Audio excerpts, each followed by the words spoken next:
what it do? Ahoy! What's up? You're losing your voice over there. What's going on? I don't know. My voice has decided to, like the last, 2 days.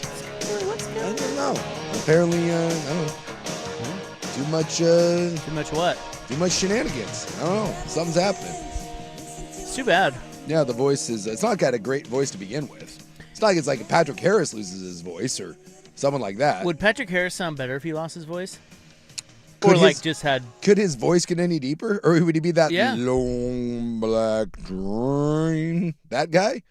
I don't know if he can go any deeper. Could you do that again? Long black train. You know this, Vaughn? By the way, we're bearing the lead. What do we got? Vaughn, you know this? No.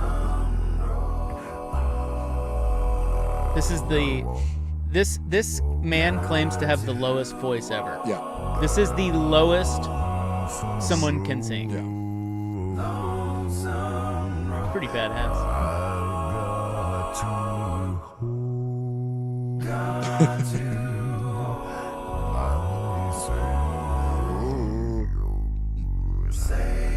It's like the guy from who sang Elvira?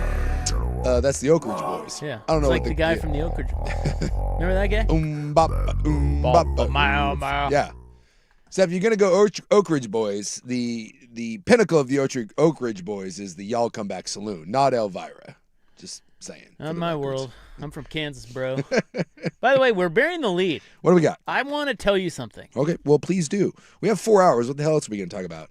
You want to talk about the Blazers? No. And their almost win? Retirement homes again? Yeah. We could do that. That was riveting. That was hot talk. I was over there today. Hot retirement talk. Over there with the olds, huh? Yeah. Nothing's changed. Taking your room out. What what scene you want? What view you want out of the window? He's picking out his color palette. So I really like this to be a taupe of some kind. By the way, there are no color palettes there. No, it's just one. It's all the same. One calming smear.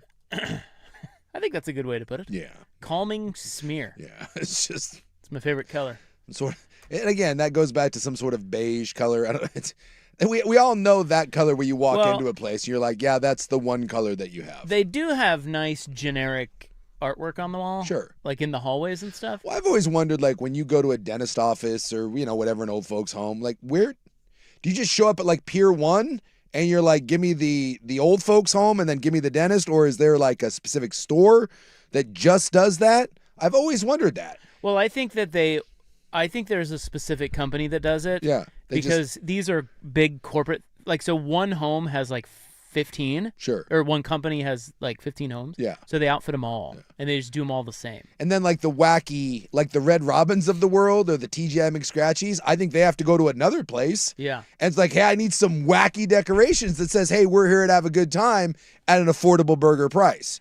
Like, there's no way those places decorate themselves. No, they have a. It's like a formulaic franchise. Yeah, it's formulaic. Yeah. Unlike the radio studio here, which is just random things know. that we can hang on the wall. Like Basically, there's a picture, folks. There is a picture of John Daly smoking. Yeah. On the wall, and it's just a picture. It's not framed. It's not signed. No. It's a piece of paper. The one that bothers me more is the weird American Express flag. Who's that signed by? I think it's John Rahm. Is that John Rahm? When he won. Okay, I don't know where. I don't know where that came from. I don't know either, but it's always disturbing when you go over to like a single guy's house that he maybe has a little money, and so it's a nice place, but clearly like no woman has ever been there for longer than 24 hours. Because it's kind of like El Mincho's place. Yes, because if that was like, if you brought that home to your girl and said, "Oh my God, I was at the American Express Championship and I got a flag signed by John Rahm," she would say, "Cool, let's frame it." Right? We put it in there. Maybe you put a picture of John Rahm in there, and away you go. But the guy just uses like 4 thumbtacks and like pins it up to the wall. It really does say. Well, those are magnets. I know, because the walls are metal. But like if you were at home, have you ever been there where the guy just like there's a poster, but it's not in a frame? It's just, okay, dude, you really like Reservoir Dogs. That was cool when you're 19. Put a frame on that thing. My kids' rooms are full of thumbtacked posters. Yeah. There comes a point in time, and I think that limit is about 22, where you should stop doing that. But everything in this studio looks like this is a frat kid's like dorm room. Yeah, it's kind of hodgepodge, right? Yeah, It's not yeah. very well thought out. No, it's I not. will say though, when you get kids, one of the things that goes straight out the window right away, as you well know, is walls. Yeah. Like I care about my walls Yeah. at my house. Sure. Like I like to fill in holes.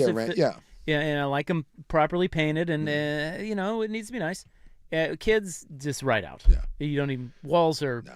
I guarantee if you went into the Vaughn Control home, how many little thumbtack holes are in that wall? Millions. There's also just like random stains like on Millions. the wall, Yeah, like exactly. by the table. Yeah. Like when the light shines on the wall just right, and you see all the kid prints and Yeah, you're like, whatever, man. blood, We'll figure it out when they're older.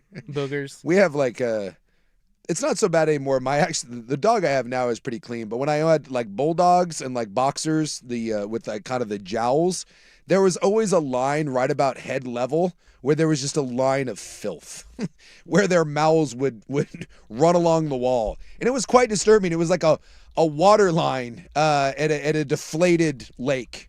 And you would just look, you're like, seriously? Every windowsill was just covered in gunk. Yeah, kids and dogs, it's impossible to keep clean. You're gonna have a dirty house. So anyway, burying the lead. We have a lead that we buried. Yeah, you were talking about the Vaughn over there. Yeah, I was. Yesterday, I found out today.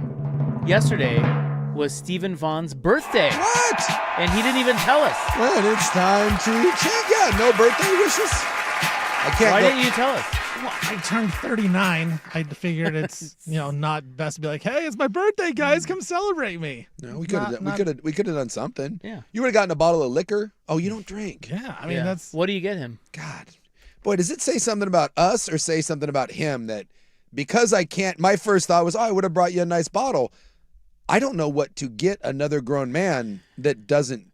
I think Drink. that's more on him. Yeah. it is on me. Yeah. It's on me. I But- admit. I admit it. Happy birthday. Hey, thank you. Hey, I gave him that Brandon Roy jersey a while back. Yeah, Happy birthday. in a frame And he framed it. Yes. Now, because I am an adult. did your wife have that framed? She did. Oh, they see. But I did tell her. I actually said, you know what? For my birthday, how about you just frame this? Oh, So it was kind of a package deal. She did it before my birthday. Did but, she get you anything else for your birthday? Yeah, she made me dinner. Oh, I know. She did something Maybe else some too. tacos. Yeah. You did. You did. Morning. You did, She, you did something cool, huh? Not morning. She got me I like to get Starbucks, a little treat. So she got me some Starbucks money. Is that what we're calling it now? A Starbucks treat? Starbucks treat, baby. It's a different kind of That's star. what we call it. Yeah, it's a different star. Yeah, Little cream on top. Yeah, I get What? it. Huh? I get it. All right. What's well, your happy favorite 39th. Starbucks treat? Well, I'm just a iced vanilla latte guy. It's a real treat there. Well, it is a treat. It's a tasty but treat. it's costly, so you can't do it every day. Right, and yeah. so that's she yeah, got you that get a for treat, birthday. special birthday treat. Hmm. Boy, that's great. Ah! That is great. Well, Well, we're yeah. happy for you that you're not 40 yet. Yeah, we'll put that on the. I'm going to put that on the recurring calendar. So Yeah, next yeah. year, All right. What was yesterday? February 23rd, 4th, 4th. Yeah, Okay. put that down. Yeah. You got to tell us these things. Come on, man. Yeah, Well, anyway. we could have done something. Well, we wouldn't have, but Well, I mean, I don't know. Like to do something. We would have given him a happy birthday, we would have made fun of him. probably. I prefer it than we don't. No. Well, I will say that after a certain point, if you're a man and you're making a deal of your birthday, I already judge you for not drinking. Well, I will would say- judge you for making a big deal if you're like, it's my birthday week. Well, in his defense, I mean, we don't announce our birthdays either. No. It's just that we've been here long enough that everybody knows them. Yeah. Or that there's an email that goes out with them on there, Sure. you know? Yeah. With Steven, he's like, nobody really even knows Steven. He's just like this No. new guy. Yeah, he's kind I of don't there. really talk to anybody. I just Yeah, kinda he sit- doesn't talk. He just I sits just in kind of his sit there. cubicle, and Well, I think about every time the Ron Swanson thing comes on, I like, feel like he's a mole. because I'll come in. I usually come in a little bit earlier than you do, and I plop my stuff down, and Steven's sitting at the desk, kind of kitty corner to where I put my stuff. He will not say hi first. He No, there, you and, have to. and I kind of appreciate it. It's like we both make eye contact, but there's no, how you doing? You know, I usually go up and fist bump him. yeah, I kind Make of him- walked by you today and said, "Hey, what's up, Suk?" Yeah. that's about the most you're gonna get. Yeah, you're not what you would call a social butterfly. No, you put me in the right situation. I will talk to people, but you know what? When we're at work, Yeah, he's working. I'm working. He's sportsing. Sports. Well, and enjoy hard. this last year of your 30s before, as Yeah. someone stated, you just get to your 40s and rot. Yeah, 40. That's why I was watching that video about drinking water all day. Yeah, he said that if you drink a gallon of water a day for 90 days, is that what it was? Yeah, it was like if you drink a gallon of water a day for 3 months, you will look 5 years younger. The old hydration. Yeah, that's that Gary Brecka stuff. You got to like get some sea salt in there and do the hydrate. But Yeah, will it's a whole will thing. you look Well, 5 years? I mean, who is It's very judging it? subjective, Yeah, as you it's said. like, Yeah. wow, I think I that's- look 3 years younger. well, that's Nope. Well, that's the best part of like five. these online influencers is think about it like the State of the Union address. It doesn't really matter. You can say whatever you want, and as long as people believe you, you're like, oh, cool. We're living in that world now where you can say anything, and half the people will believe you, and half the people will hate you. And They it can doesn't fact really check matter. you too, and it doesn't matter. No, it doesn't. I got proof you were wrong. No, I wasn't wrong. I don't know why, but lately I've been. Remember we had the Joey Harrington weird, like he was dying, scandal thing. I don't think it was a scandal. No, But yes. yeah. Joey sent us a thing saying, "Hey, just so you know, I don't have colon cancer." And then we were like, "What?" And there was like an article about Joey having colon cancer. Joey does not have colon cancer. I don't know why, but I keep getting those across like my feeds. For whatever reason, someone is continually They're Facebook, right? yeah. Yeah. Yeah, something on Facebook. Like if I go on there to like anything at all, we have like a group for one of like my gyms, and that's like where you get there's like a message board to find out about classes and updates or whatever. And so you go on there, and I don't know why, but like the first post is always a photo of someone not named Joey Harrington in a hospital bed or something, and it's like Oregon great quarterback Joey Harrington clings to life, and it's not Joey Harrington. But then you like read through the comments, and people are like, "Oh my God, this is brutal."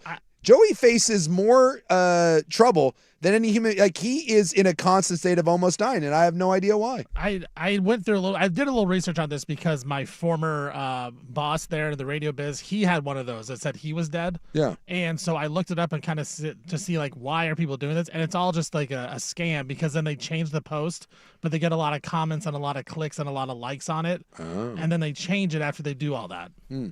Well, I don't know what what's that the gets. I point? don't know what that gets you, but apparently you can scam people that way. Well, yeah, I don't know. Is there like a GoFundMe? And why? No offense to Joey Harrington, but like, why? He was a big deal 25 years ago, but maybe that's the sweet spot. Someone that people know but haven't seen in a while. Well, they did it with Jerry Allen too. Yeah, they did it Right. with Jerry Allen. Yeah, maybe it's a whole duck So I thing. think it's a Ducks thing. yeah. That Well, seems then to be the. why would they do it about old JC, my guy over there? Are you talking about Kenzano? Yeah, he had one that said he was dead. Is he dead? That's what I heard. He Face- might be dead. fa- No, he's Facebook's- not dead. Oh, he's not dead. Oh. Now, does that mean that you're not important enough, Isaac Rob? Because I've never seen one about you. No, I am not important enough. But I think it's a Duck thing, right? Like JC is tied into the Yeah, Ducks. he's tied into there. He's because of the. he's breaking news He's and a newsbreaker. Yeah, down I there guess, doing I stuff. don't know. Yeah. Couldn't tell Should we you. make one about Isaac Rob? See what people say. Yeah, throw it out there. Screw I that guy. think so. See what happens. See the percentage of happy versus sad. You're gonna scare the hell out of my dad. Well, he'll buy He'll fall it. for it. Hook, line, and sinker. Yeah, I've never had like I guess that's like an online swatting sort of thing. I don't know why, but Joey Harrington pops up. I've seen like 3 or 4 of them over the last, I don't know. It's usually about one a month.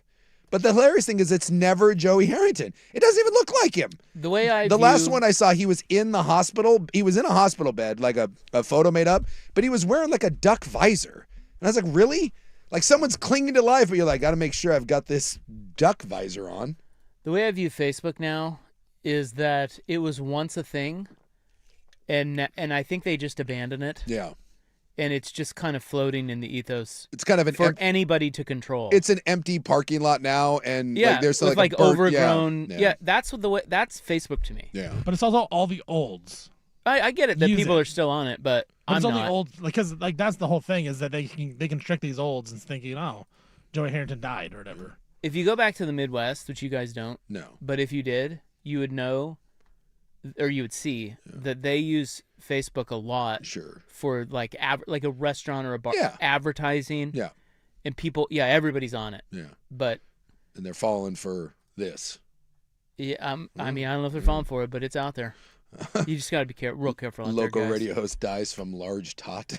It's tough. Well, that almost happened. That almost happened. And it wasn't even a large tot. No, but that's the thing now is like we get an element of truth to it because someone's like, wait, I think I heard that once that he likes tots and got him again. There's the bait. You almost died for a tot and then Final Destination style came back around, killed you eventually. You're totted. Yeah, you were meant to be totted. So I guess you just get clicks and views and comments equals they get more money for their ads? Yeah, I guess. Is that what it is? Like they throw ads into those?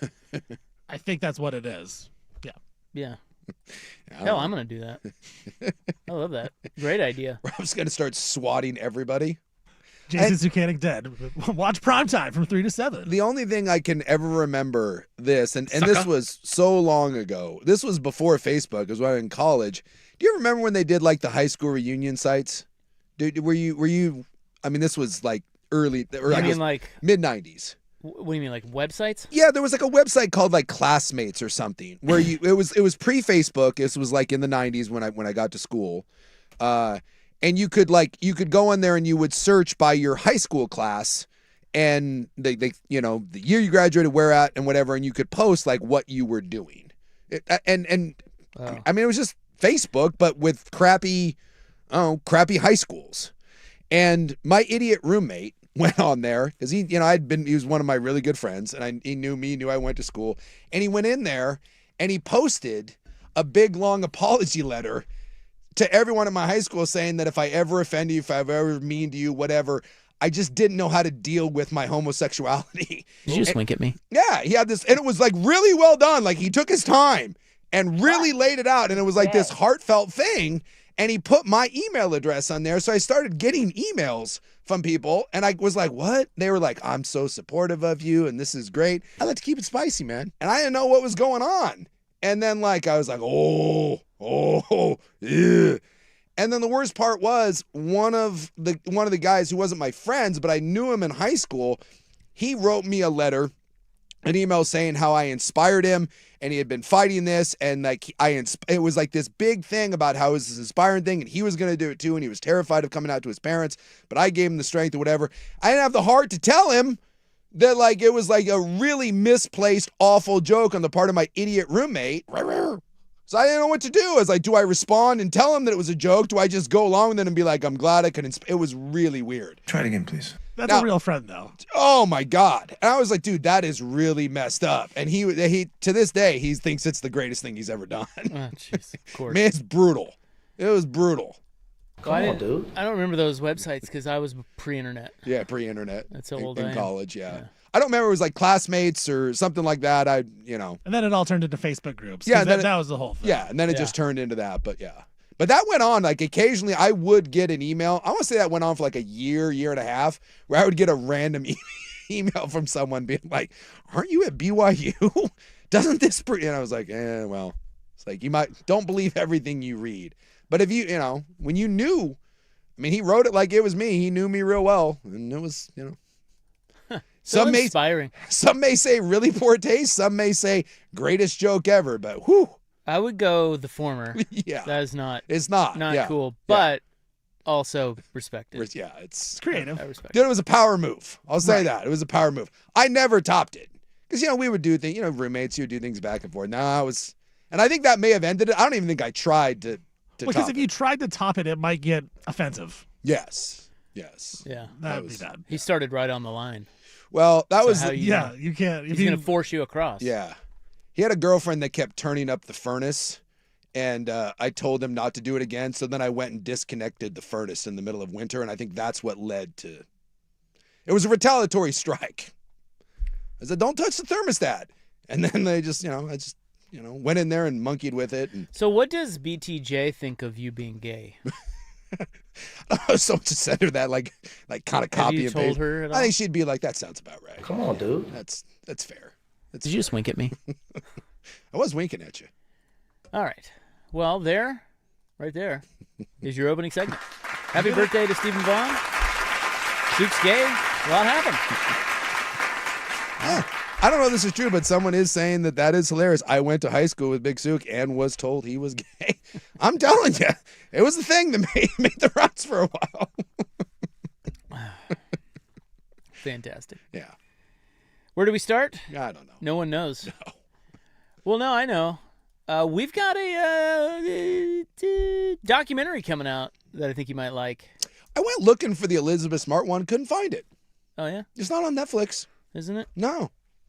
I went searching last Maybe night. it's HBO. You son of a bitch. Do you have HBO? Yeah.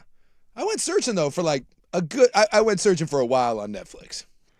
Couldn't find it. So it better be a different documentary that I can actually find. Yeah, no, it's on Netflix. I couldn't find it. Well, you're an idiot. And gay. Oh. Well, Allegedly. you can't call someone gay. But he is. Yeah, According to classmates. Classmates told me so. The text line told you me. can say someone's gay. You can't say This But whole- he is. call them gay. This You whole, can, this there's whole, a difference. Yeah. It's called Kidnapped. Oh, It's on Netflix. maybe that's why I was. Elizabeth Smart. It's called Kidnapped Elizabeth Smart. Oh, well, I was searching, and I couldn't. Well, you didn't search. You. I went to documentaries. Believe me, I haven't told the missus. I was on like, there. what the hell? It's on there. All right. Yeah, we got a doc we got to talk about coming up next on The Fan.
680 AM. So it's a new documentary, and I think we knew about this because they've been talking about it for a while, but they announced Tuesday, that'd be yesterday, Netflix said that it's coming out this spring. So you will not have to wait much longer for the Untold Jailblazers documentary. Yeah, there was they're releasing 4 of these. Think of the old 30 for 30s, and one of them is the Jailblazers. One of them's on Lamar Odom. Yeah, the night he almost died at the Buddy Ranch. He overdosed on over-the-counter penis pills. Yeah. Like Blue Rhino, or he was chewing it and doing it too much. Well, there's already a lot of stuff out there about that. Like I watched a documentary on that last year. Yeah, on the Lamar Odom one? Or, yeah. I think if the doc was about the head cheese of that place. Remember that guy? Oh yeah, I think he's dead. He did die. It was but Dennis something Dennis or other? Hoff? Or I think something? so, yeah. Because they had an HBO show and yeah. So the girls were talking about him. Yeah. And Lamar Odom came after. It's like, whoops. Well, think about, I think Lamar Odom has done all the drugs, and the fact that place almost took him down, that's what did it? Some boner pills? Still with us, yeah. Lamar Odom. Yeah. I think he was married to a Kardashian at the time, was he not? Were they married? I'm not sure that they were married, but maybe they were. I thought they were. He was I married. thought they were married. I think they were married. If so, it was Chloe. The one, Chloe. Yeah, Chloe. The lesser of the. Yeah. Some would say. Others would say the greatest of the. She was OJ's kid, allegedly.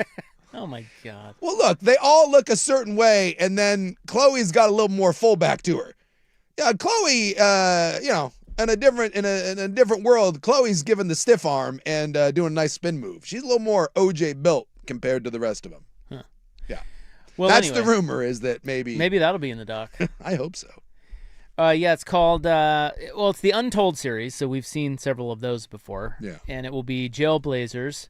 It's part of the documentary series. It says it offers an unfiltered look at a team caught between brilliance and notoriety, examining how culture, race, and media, that's you, shaped one of the most infamous chapters in NBA history. I hope that that's really good. Cause, I don't think it will be because we lived it. Yeah, there should be a lot of meat on that bone, and I'm hoping that we oh, no, there is a lot of meat on the bone. Yeah, so I hope they dig into it and they don't just gloss it over with a bunch of, as long as they don't control the narrative and the players, because you know what happens on a lot of these is the people participate, they whitewash it a little bit. No, I want some good stuff where ooh, I didn't know that. They advertise it with Damon Stoudemire, Rasheed Wallace, and Bonzi Wells as the 3 big gets of the Blazer players that are going to talk. Yeah, but will they talk? Will they actually? Well, they will, but you know what they're going to say. They're going to blame the media. Yeah, exactly. It was a racial thing. It was a media thing. I want some good stuff. And I don't trust Rasheed to be honest. I really don't. I just think his... he'll give you his truth. He'll give you his truth. And that's what these documentaries are. Yeah. They're truth from one person's perspective. Sure. It shouldn't be the truth. It's just their truth. And where does the Jailblazers line cut off? Do we get into the Ruben Patterson, Zach Randolph stuff, or was that not... Hey, you could bring it all the way up to present time where the owner sexually harassed the help. You could add in the part about the coach being thrown in prison. It never ends. Yeah. Well, it just says culture, race, and media shaped. This feels like we're going to get a really big turd polish on this. Well, I think you're going to get a viewpoint that it was unfair. It was unfair. Yeah. Because there's been some guys that joined the podcast, like Zach Randolph's done some podcasts and talked about the fights and stuff. Yeah. And those are really interesting to hear from his perspective. Yeah. But again, that has nothing to do with the media. That's just all the team in fights. Yeah. So that's the stuff that hopefully they talk about. I want to hear about Ruben Patterson driving around with a gun looking to kill Zach Randolph. They had to hide Zach Randolph. He talked about that a little bit in this podcast. Yeah, Zach Randolph had to hide because Ruben Patterson was actively trying to shoot him. That, if you give me that and you talk about that, yes. Give me the dogfighting thing where Quintel took the fall and no one else was involved in that. Give me that. Give me... When he gave the police officer his trading card. His trading card, yeah. His driver's license. That's got to be part of it. Because when you're honest... A seminal moment of Jailblazers was Quintel Woods offering up his basketball card. You know who I am? It's phenomenal. There's some good stuff in there. Yeah, but you already know all that, though. I know, but I want some behind the scenes. I don't think you're going to get anything new. I hope so, but I mean, prepare to be disappointed. I just like when guys tell the stories that they've always been afraid to tell. Like, I'm not a big bussin' with the boys guys, but every now and then, like, a clip will come across, and Patrick Willis, the all Hall of Fame linebacker, and I forget one, I think it was one of the tight ends. They were on there the other day telling stories about, you remember Justin Smith? Phenomenal, like one of the best defensive ends over the last 30 years, but was maybe not the most household name. He played at Missouri. If you look him up, you'll be like, oh yeah, I remember him. Multiple time All-Pro guy, just absolute badass. And they were telling a story, and they called him Cowboy. That was his nickname. And they said that Patrick Willis and I forget who, I think it was Delonte Walker, they were at a party that Joe Staley, who was their big right tackle, he was throwing at his house. And they said Justin Smith showed up, brand new on the team, had just gotten traded for the Cincinnati Bengals, showed up to Joe Staley's house and started talking crap to Joe Staley, who was like the scariest guy on the team. He says he headbutts Joe Staley, shatters his nose, and then proceeds, it was a big bonfire at his place, proceeds to take Joe Staley's furniture and start throwing it into the bonfire. And they're like, dude, what the hell are you doing? And he goes, no. And he goes, Staley was the biggest guy on the team. I've always believed that when you show up on your first day, you go fight the biggest guy on your team. Prison rules. I kicked his ass. Now no one will mess with me. And even Patrick Willis was like, ooh. So after that, no one would mess with him. Dude, that is a phenomenal psychotic story. Like, you show up brand new on the team, and you're like, oh, I'm going to go break this guy's nose. And then imagine someone, as you're getting your nose fixed, is taking your couch and throwing it into your bonfire. Like, that sort of insanity is the stories that, like, I need that. I want Zach Randolph and Rashid. Give me that story. Don't sugarcoat this. Give me the real inside, oh my God, this is how psycho this was. You think you're going to get that? I don't think so, because but I want it. The players that he mentioned, he said Damon, Rashid, and Bond, those guys are not going to like embrace how bad it was. That's so disappointing. You know what I mean? Damon's a head coach in college basketball. Yeah, he's not going to be like, oh, you should have seen this. You don't even know the half of it. We were doing so many drugs in the locker room. It doesn't matter. They're not going to do that. There was a great, one of the guys we know who covered the team, like, he would tell us that, like, he would go in there and there would be just, like, lines of blow, like, left out on the counter in the locker room. I personally saw one of I guess this would have been after that, but the Hoops family, I think it was Lil Rob. He bent over to tie his shoe, handgun fell out, just in the hallway at Moda Center, like where all the families were, and everyone was like, that's Lil Rob. And just remember, Lil Rob don't hoop before noon. Just let you know. We'll hoop later. Like, just give me some stuff. Give me the good stuff. Well, like I said, you already know all the good stuff. I'm guessing it's not going to be in there. But we'll watch. Yeah. Maybe for a nugget or two. Yeah. I want that Justin Smith story. The idea of breaking someone's nose and then burning their furniture, that may be the ultimate power move I've ever heard. And this was just yesterday I heard this. That's the ultimate power move of all time. Not knowing anybody, too. No, just showing up like, who's this? Yeah, that's pretty ballsy. Yes. You know what I think is weird about, and this is probably maybe an angle they'll go down. What's weird is, like, for me, just as a sportsman, yeah, what Rasheed Wallace or Damon Stoudemire or Bonzi Wells did. Now, I can't say the same for Ruben Patterson because his was rape. Yeah. But some of the transgressions, now and I don't care about. No, weed and the whatever. problem was they were complete a-holes about it. Yes, like Rasheed Wallace was the worst to deal with, hands down. And Bonzi was a jerk. He was just a flippant jerk. Yeah, they were bad. Yeah. That was worse to me than some weed or than whatever. the weed. Yeah, I don't. Whatever. Live your life, man. Yeah. Especially now, like that didn't age well. No, No I mean one the cares. yellow Hummer It's and the legal. weed stuff. Yeah, it's like whatever. It But was that. back then. It was a big deal. But what's interesting to me is that you also have, by the way, their coach, I glossed over that. Their coach is in jail, or was, and no one seems to care. Why? Because he's a pretty nice guy and an okay coach, right? Yeah. Their owner sexually Do you know the story of Jody Allen? That's a more interesting untold. I'd like to hear Isn't that. it? I'd like to hear that. But those are NDAs. We can't. Yeah, exactly. can't There do ain't that. nobody touching that one. Hey, there were articles that came out that said she's a great owner and a great person. I read them. Best owner And in the sports. Seahawks love her. I don't know what you're talking about. But this is the whole point. Like, if you're not out there being an a-hole, people don't really, it doesn't really stick to you. no. She hired ex-military Yeah, like Navy SEALs. Navy SEALs guys to be her, and she, like, forced them to model and sexually harass them. Like, one of them said war was worse than working for Jody. No, he said Well, the other way smuggling around. what, He said he would elephant- rather, Or, I mean, he would I'd rather rather go back to Afghanistan than work for Jody Allen. Well, Like, she's smuggling elephant bones or whatever. yes, and then she, it all comes out in court that she smuggles, like, it's unethical, smuggling illegal animal bones. Yeah, that's good. And again, no one cares. Yeah. But the Jailblazers, like, live in infamy. Yeah, And the reason is because they were complete jerks. yeah. That's true. That's the difference. Yeah. And we're defined. But it will be blamed on other things. Especially now because some of the weed stuff and all that is now the way you view it. They will be so dismissive of it, and they'll just say we were ahead of our time. Well, see, I hope they don't just talk about the weed stuff. I want to hear the practice stories where they're throwing the ball across the court at Ruben Boom J and just laughing. Like that's the stuff. That's what I'm talking about. That's what I don't care about. I'm with you guys. I don't care about the weed stuff. I care about the other stories, and I don't know that they're going to tell those because they're too crazy. Lame. I'll still watch. I want to know if anyone. Yeah.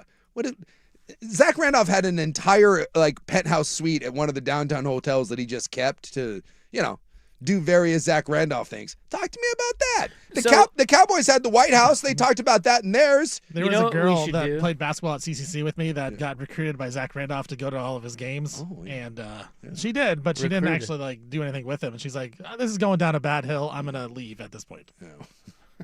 I can't imagine he liked that. No. What we should do By the way, every girl always says that. That's like saying you went to the Epstein Island, but you only snorkeled. I love how everyone always says that. Good appetizers. They're like, yeah, I hung out with Zach a lot. He wanted me to do stuff, but don't worry, I didn't. That's everybody. I got a buddy whose ex-wife used to hang out with Michael Irvin. She's got a photo of him or of her on his lap, like wearing the Super Bowl ring. But she goes, "Oh no, we just hung out. Did he ring the belt out? we didn't do anything. Oh, he just hung out." I'm like, yeah, that's what everyone says. Yeah, lots of people take photos on Michael Irvin's lap, but what are you talking about? No, nothing happened. So the best documentary about the Jailblazers would be a top, I don't know, man. There's so many stories. Top 50, top 75 Jailblazer stories, and release one at a time and do in-depth interviews about each one of them. Yeah. Because, dude, it goes deep. Yeah. It's a lot. We have just glossed over like 5 of them. Sure. There's 100 of them. Yeah. I have a poster somewhere. It's in my garage. I took it down. It used to be in my laundry room, but a buddy of mine framed it. He kind of made it, and it's a big poster, and it's a timeline of it says Jailblazers, and it's got a couple of their faces on there, and it's a timeline of all the events, like in chronological order. It's kind of fun. It's like one of those things you're like, you forget about. Yeah, things. you're like, oh yeah, I remember this one. Oh, the dog Yeah, fighting. Anniversary of the dog fighter. This is great. All right. Well, they don't have a date yet. I think the Lamar Odom one comes out first. Yeah. I think the Blazers is like mid-April. Yeah. The Lamar Odom one is late March, and then there's a couple more, and then the Blazers one. I think the Blazers one is last. So on at least the when they announce them, it's the last one of the ones they announced. It would be April 21st, maybe. Yeah, the week of the 21st. We'll keep you updated. We sure will. And hell, we'll probably even watch it. Yeah, we'll watch it. All right. You all right? Yeah. Where do you go from there? No, I got a little gas. No, coming up next, the largest rivalries affected by conference realignment on the Fan. Here's Steven. Now, from the George McCoy and Warren Allen Sports Desk, a Sports Center update on the Fan Sports Network, 105.1 FM and 1080 AM. First on the Fan, the NCAA Football Oversight Committee talked about several concepts today that related to the calendar, transfers, and they included a proposal to impose penalties on schools that accept transfers outside of the portal window. They said these penalties could include multi-million-dollar fines, multi-game suspensions for head coach, and loss of roster spots. They also discussed points keeping the transfer portal window in January and allowing schools to open the season in Week 0 starting in 2027. And going with this, Cincinnati, they have sued their former quarterback Brendan Sorsby in federal court today, alleging he breached his NIL contract with the Bearcats when he refused to pay a $1 million exit fee after he transferred to Texas Tech. Sorsby is reportedly getting between $4 and $6 million in NIL agreement with the Texas Tech Red Raiders this season. New Cavs guard James Harden, he suffered a fractured right thumb during the Cavs' win over the Knicks yesterday. Luckily, it's on his non-shooting hand. He is listed as questionable going forward. Los Angeles Lakers, they have hired former Virginia National Championship coach Tony Bennett as an NBA draft advisor. Bennett retired from coaching at Virginia in 2024. And Suns owner Matt Ishbia has offered to pay $1 million prize to the winners of the 2027 Slam Dunk Contest, three-point contest, and another $1 million going to charity in each event, if he can get stars to do the contest. Now, officials from the NBA league office and players union told ESPN that such a prize would not conform with the existing bonus structure, as ESPN did not consult the league office before making this offer. For more sports scores and stories in 30 minutes, I'm Stephen Vaughn from the George McCoy at Warren Allen Sports Desk. Hurt and missing work. Insurance companies acting like jerks. Don't call your mom. Call George McCoy at warrenallen.com. Recruiting with Andrew Nemec.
Well, I was thinking about the Civil War today. Rest in peace. Oregon State. Not playing next year, not playing this year. And then I was thinking about Texas A&M. Mm-hmm. Because, rivalry. Yeah. And that rivalry went away a long time ago when A&M went to the SEC. And so that got me thinking, well, how has that gone down? Because that was a huge rivalry, bigger than Oregon State. No offense to Ducks or Beavers, but Texas A&M was like one of the biggest rivalries in the country. And it went away. And yet they still kind of play sometimes. Well, they're both in the SEC now. Well, they are now, but I mean, for when Texas was in the Big 12, Texas A&M was in the SEC. They did not. They did not. But then they kind of did, but now they're in the same conference, so it doesn't matter. Yeah. But I was just thinking of all of the rivalries that have been cast aside because of conference realignment. Well, Kansas, Missouri is the first one that comes to mind. The border war. They don't play that anymore, do they? No. Well, they do, but again, it's Once like, it's not annually, Mhm. but they do play. Yeah. Basketball's a little easier. Yeah, basketball's a little easier, but in football, I don't think they play anymore. Well, no, they don't play annually, Yeah. but they play sometimes. Sure. You know, I think they played last season, right? in football, Yeah. I don't think Well, look at Maybe. so. I don't think so. I don't remember last time they played in football. Basketball, they've fired it back up. Basketball's way easier. You know, football, you only have a handful of games, Right. and you know, non-conference, there's only 3 of them, and so it's easy. BYU, I've mentioned BYU, Utah went away, and that was one of the Yeah. oldest rivalries. There's another one. And that was a big deal. So there's a lot of big rivalries that have gone by the wayside due to realignment, which is my whole point of like, why don't we take some cues from that? Mm-hmm. That because we're so, I mean, not everybody, but a lot of people are clutching pearls up here about Oregon State going away. Yeah. Well, it's not the first, No. and it's not the last, and it's really not been a thing, even with bigger rivalries like Texas A&M. Yeah. Still stinks. I mean, Well, I think it stinks to some, and others don't care. You Well, know, it just depends. yeah, there was an article today that was by one of the local columnists who was talking about, you know, how that went down, and Oregon State thought they had a handshake agreement, but then there was a money issue because there was an Ole Miss game that had to be bought out, and so it was this idea: does it paint Oregon State in a bad light? Because it sounds like if Oregon State had wanted to, they could have bought out and tried to agree with that, and a lot of Oregon State fans are like, "Screw you." Dude, we're not paying for this. We don't have Screw the who? Oregon. We don't have the money to eat this, to try to keep this game going. Right. And I'm telling you, most of the Oregon State fans that I hear from and that you even see, and now granted, you know, take everything with a grain of salt because it's, you know, it's the people that are vocal, and sometimes it can be a vocal minority. I do not know a lot of Oregon State fans that want or really care that this is going on. I think they feel Going away. Going away, yes. I think they feel that they have been betrayed. I feel like they have been left behind. And they feel that this game is no longer competitive. And so it's the idea, especially if Oregon State has to buy their way out of a game to Ole Miss to get into this game. So we're spending money to buy our way out of a game to spend more money to get our teeth kicked in by a rivalry. Like, it's just not I just don't think Oregon State fans care. We talked about this yesterday. I'm with them on that end. I don't think Oregon State should play Oregon. Yeah. But for those that do, the point is there are a lot of rivalries that have gone away, and I'm part of one. Yeah. The Kansas-Missouri rivalry is mean, dude. Yeah. It is nasty. Yeah, the and border war means something. It goes way back. We hate those ninnies, and it just kind of is. Like, we don't miss it. There's part of me that's like, great, I don't want to play those losers. You know what I mean? Yeah. Like, it's just not, I don't know.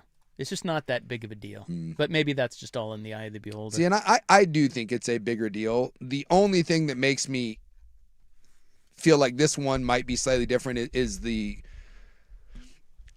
direction of the two programs. If Oregon State was in the Big 12 and still had the idea of being a Power 4, or if they were in the Big 10, if they got the invite, I think this is a bigger deal.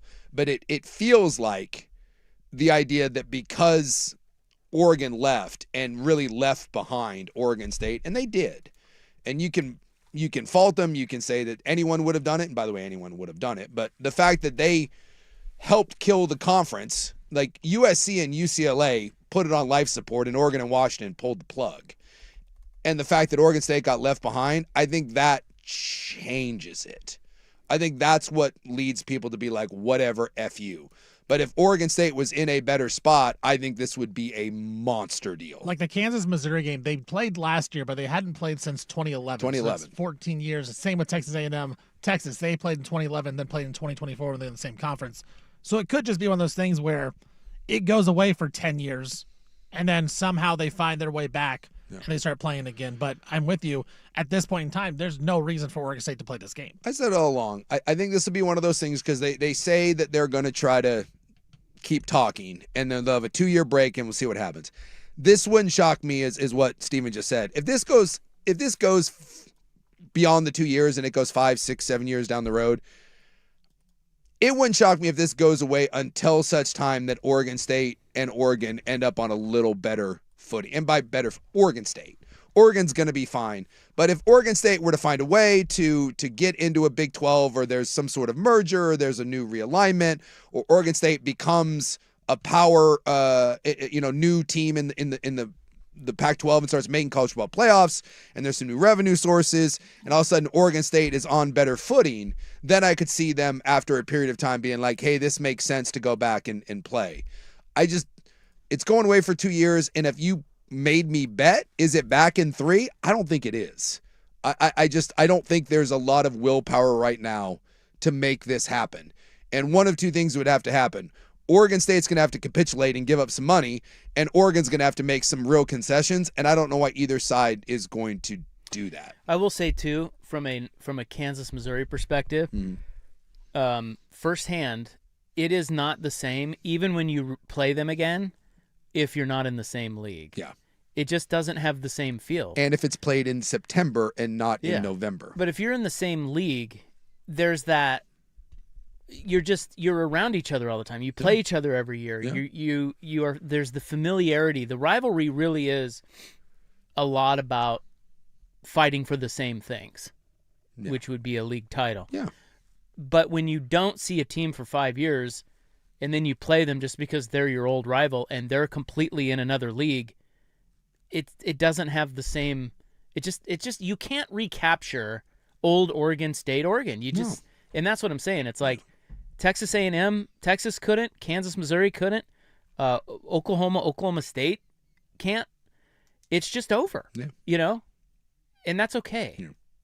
Doesn't mean that, again, it can't eventually be brought back. But you can play it again. But what I'm saying is, it just doesn't have the same feel. Yeah. It will never. Yeah. It's Washington State the same. But I'll tell you what. I mean, that first one that they did was great because Washington State won, but and that Apple Cup is continuing. But it is so weird when that thing is played in the second or third week of the year. It's very strange. Well, it already doesn't have the same feel. Yeah. And they've, because Oregon State have been playing. Yeah. And it doesn't feel the same. No, it does not. So I just. Yeah, sometimes I guess when you break up and you decide to just be friends. It's over. Maybe when you decide to just be friends, that means you never talk again. Don't hook up every other Saturday. Yeah, it's not worth it. Well, it's time to move True on, story. and maybe eventually, Oregon finds the new love. And by the way, it kind of feels like Oregon had already moved on to Washington, anyways, like to find their new love. And maybe Oregon State finds theirs, whether that's Boise State, Washington State, and you find a new, you do your own little border war where you stop hating the neighbor up the road and you hate the neighbor from the next state over. Now, do you think Oregon Washington feels the same still? I mean, Oregon feels very hoity-toity, like, oh, we're really rivals with Ohio State. Yeah, go back a couple years when Washington got you twice. And Oregon loves, and look, I'm not trying to take shots at you, Oregon fan, but you guys love to think that your S doesn't stink and that you're above all this. And like, oh, well, we don't really compete with Oregon State and we don't really compete with Washington. You weren't saying that 2 years ago. You weren't saying that when Kalen DeBoer got you twice. And so if Jed Fish gets that thing back up and running and that becomes that, then yes, that Oregon-Washington game is going to be nasty. But do you think it has the same feel now that they're in the Big Ten together? Because they're in the same league They're still. in the same league. But it doesn't, to me, feel the same. I think it feels the same for Washington. I think Oregon, again, feels like maybe they've moved beyond it a little bit and they're looking east.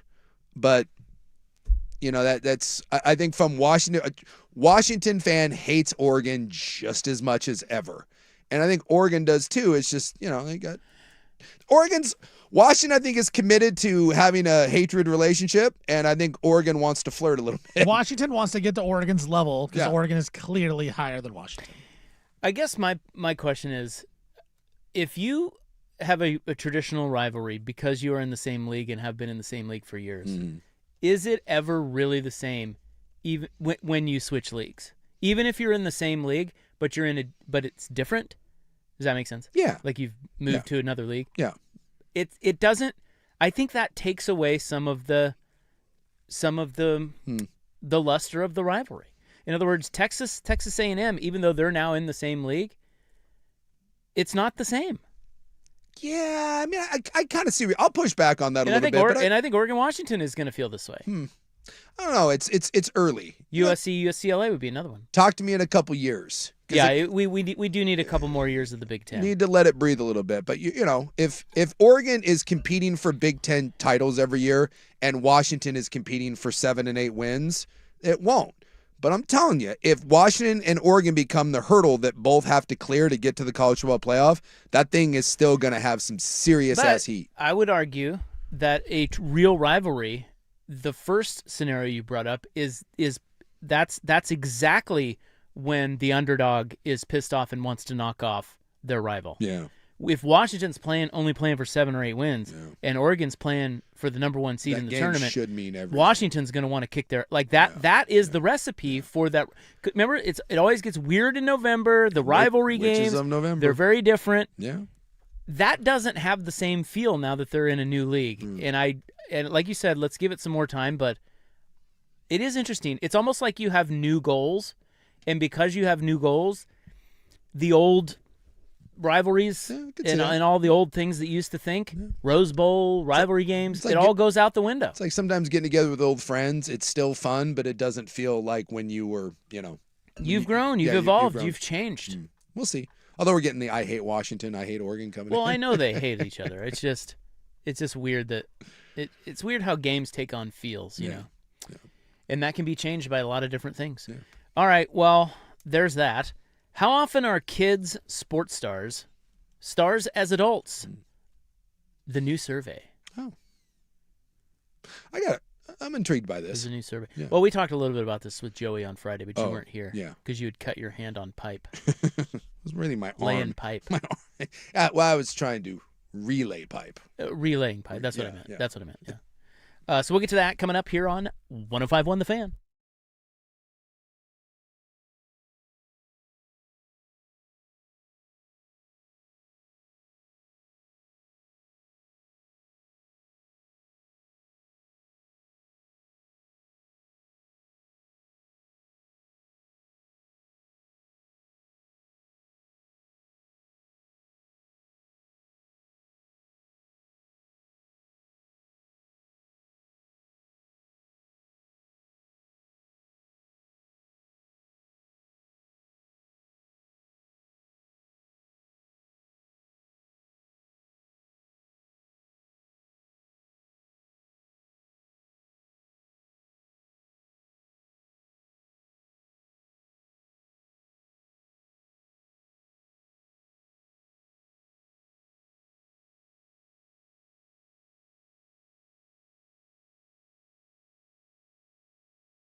a.m. Yeah, so I was looking at a list of the top rivalries affected by conference realignment. And, of course, you have Oregon State and Oregon. That's the Civil War, Jace, or it was. And you have the Apple Cup between Washington and Washington State. Yes. The Border War, Kansas, Missouri. Texas A&M, which is the Lone Star Showdown. I don't know if you knew that. I did not know that. We also have Pitt, West Virginia. That's the backyard brawl, right? Yeah, And forgot about that one. And that one's gone. Yeah, because they used to be in the... Well, they were in the old Big East. Yeah, that's right. God. Yeah. Yeah, because West Virginia was never in the ACC. I think they were in the ACC for a bit, but now they're in the Big 12 and Pitt's in the ACC. So I think that one may have gone away, come back, and gone away again. Yeah, so Pitt, West Virginia were in the ACC together, right? I believe so, because I think West Virginia went from the ACC to the Big 12. I think. I think that's right. Yeah. Oklahoma State, which is the Bedlam series. Yeah. It has on here USC Stanford, which is a rivalry that has no name. Well, and there's some talk about that too, right? Like, because if Stanford and USC and Stanford and USC and Stanford and USC and Notre Dame, right? I mean, those were two of the longest rivalries in Dunzo. So, do you know what the USC Notre Dame game name is? I don't. This is gonna blow your mind. Okay. This is the whole reason I bring this up. Yeah. Is because I was just looking at a list and it names the games. You know, the Backyard Brawl and Civil War and so forth. USC Notre Dame is the Battle for the Jeweled Shillelagh. What? Not even kidding. Really? Yes. And apparently their trophy is a jeweled shillelagh. That's fantastic. I had no idea. Obviously that's an Irish thing, but what the hell? Yeah. Like, why would USC play for that? Well, it's the Notre Dame. I mean, Yeah. At least one of the teams is Irish. So if you don't know, by the way, shillelagh is like a cane, a walking. Yeah. It's like an old walking stick, and then the It's Irish got the knob on the top. Yeah, and the Irish would use it to beat the hell out of you. Like, we ever hear like, oh, he got shillelagh'd, because those things usually had some sort of like rock or jewel on the end of it, and drunken Irishmen would whack you with it.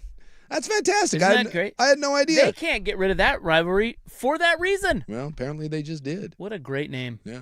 Yeah, so they're not playing anymore? No. Notre Dame, USC? No. And then again, there's a lot of finger pointing there. But Notre Dame is independent. They could play them, couldn't they? Well, I mean, that's the whole thing. Like, depending on who you talk to, like, it's Notre Dame and USC certainly could play this, and neither side really wanted to do it.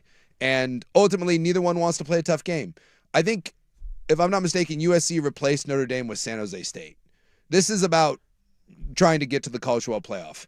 And Notre Dame and USC do not want to have to go through each other anymore. A lot of USC fans are blaming Lincoln Riley, saying he's scared to play anybody good because he wants to get, like you said, to 10 wins or whatever. And USC is saying, you sons of bitches, the day we were going to agree to a deal and we punted on it and we couldn't agree to it, Notre Dame immediately replaced USC with like Tallahassee JUCO or someone, and they're like, yeah, you really were doing this in good faith. When you, like, a day later, you had another game lined up. So it's just finger pointing. What a mess. Someone's saying that West Virginia was never in the ACC. So after the Big East, it may have just died. You know, we could do a whole hour of quizzing us on which team was in what conference and when. Oh, yeah. It's a whole thing. I've lost track of so much of that crap. Well, so much of that is certainly changed over the well, that's what I'm saying. That we could do a whole hour on it. Yeah. All right, fellas. True story. We got to move on. New research. Does it find that kids, you parent, this is the survey all sports parents need to hear. The results, okay? Are kids who are stars in sports or music or whatever, we all know these, are they most often stars as adults? Or are they not? The new findings next on The Fan.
From the George McCoy and Warren Allen Sports Desk, a Sports Center update on the Fan Sports Network, 105.1 FM and 1080 AM.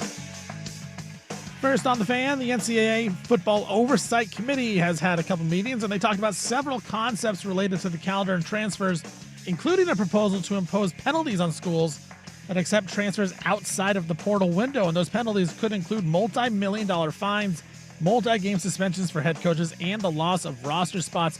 Other things the committee discussed were keeping the transfer portal window in January only and allowing schools to open the season in week 0 starting in 2027. And speaking of transfer portals outside the window, maybe Cincinnati, they have sued their former quarterback Brendan Sorsby in federal court today, alleging he breached his NIL contract with the Bearcats when he refused to pay a $1 million exit fee after he transferred to Texas Tech. Sorsby reportedly signed an NIL agreement with Texas Tech that will pay him between $4 and $6 million this season. Cavs guard James Harden, he suffered a fractured right thumb during the Cavs win over the New York Knicks on Tuesday. Luckily, it's on his non-shooting hand, and he is actually listed as questionable going forward. Los Angeles Lakers, they have hired former Virginia National Championship coach Tony Bennett as an NBA draft advisor. Bennett retired from coaching back in 2024.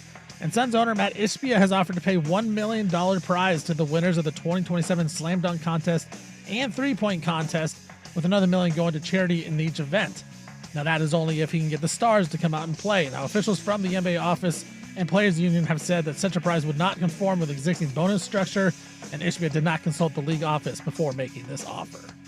For more sports scores and stories in 30 minutes, I'm Stephen Vaughn from the George McCoy at Warren Allen Sports Desk. Hurt and missing work. Insurance companies acting like jerks. Don't call your mom.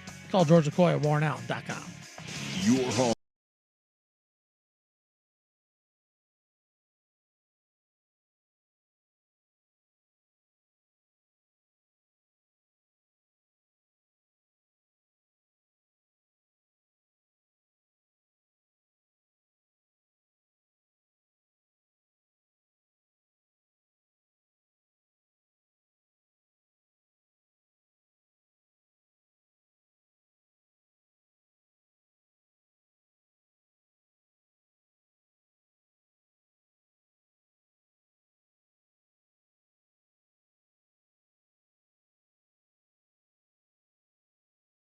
Fan. I would not say that. I wouldn't say it either. Tony Bennett. Did you hear that in the sports snort there? No, I did not. Like basketball Tony Bennett Yeah. or singer Tony Bennett? No, basketball Tony Bennett. I would assume. I'd forgotten about him. He retired, right? He did, but he's back. Oh, He's going to coach BYU next year. I don't think so. You see, we got booed off the court last night. Yeah, you guys, I only saw the halftime score. What was the final? I think they lost by 20, Yeah, they were. 25, 30, I something couldn't like that. believe it. It was bad. I was watching, just watching the scoreboard. You know, I didn't. It wasn't on my TV, but Central Florida was beating BYU 52-28 at half. Yeah, it was bad. Like really, really bad. I got home and I flipped it on because BYU has made a habit of falling down by big and then managing to make it like respectable. No, it just was. It was brutal. Little hangover from that Iowa State win. Huh? Well, and they're saying that probably punched Central Florida. By the way, is a good team, and they said that probably punched their ticket, and that may have dropped BYU. They say 2 or 3 lines because of that. Like they had them like as a 6 seed. I saw like it was like kind of a 6 versus 10. Tell you what, and they're saying that may drop BYU down to like an 8 or a 9. If BYU's in the 8 or 9 territory, I don't want any part of them. Yeah. If I'm a 1 seed. So it'd be a 97-84, and it was, you know. I mean, imagine an 8 or 9 team. Yeah. You're 1 seed, you win your game, and you await basically the best player in college basketball? Yes. No thanks. Yeah. And when they get it rolling a little bit, I don't know what it was last night. They just, because I didn't get to see the first half.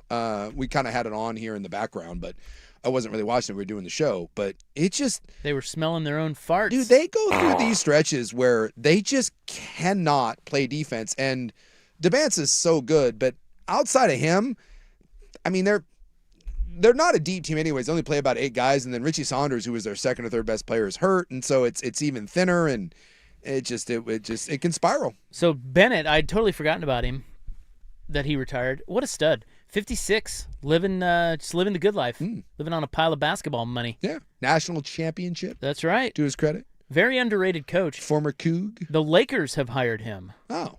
As a NBA draft advisor. Oh, well, he's not. Okay. I thought you were saying he was like coming back to coach somebody.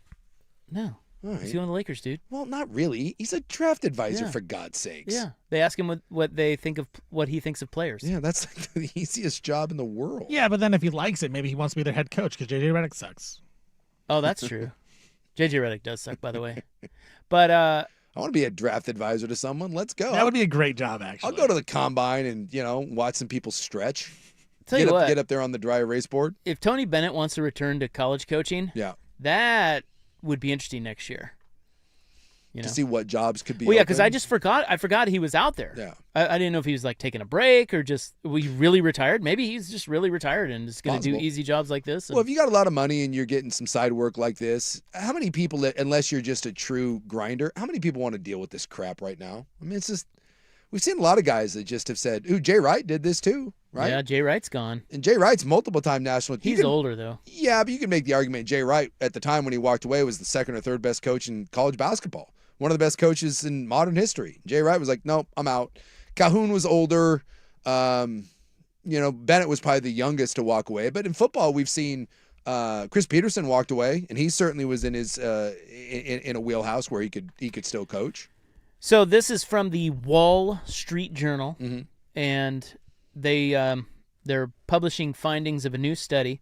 Now they studied. It says here, they've studied all walks of life. It says an examination of thousands of adults across fields including sports, music, academia, and chess. And they are studying whether or not world-class performers like Olympic champions or renowned composers, even Nobel laureates, Mm-hmm. do they excel as kids Okay, in their field or in any field? sure. What do you suppose they found, Jace? Well, this is going to be interesting because I think at the highest level, and I can only go off of sports because I don't know if you're the smartest Sports kid is sports. that's going to cure cancer. I don't know.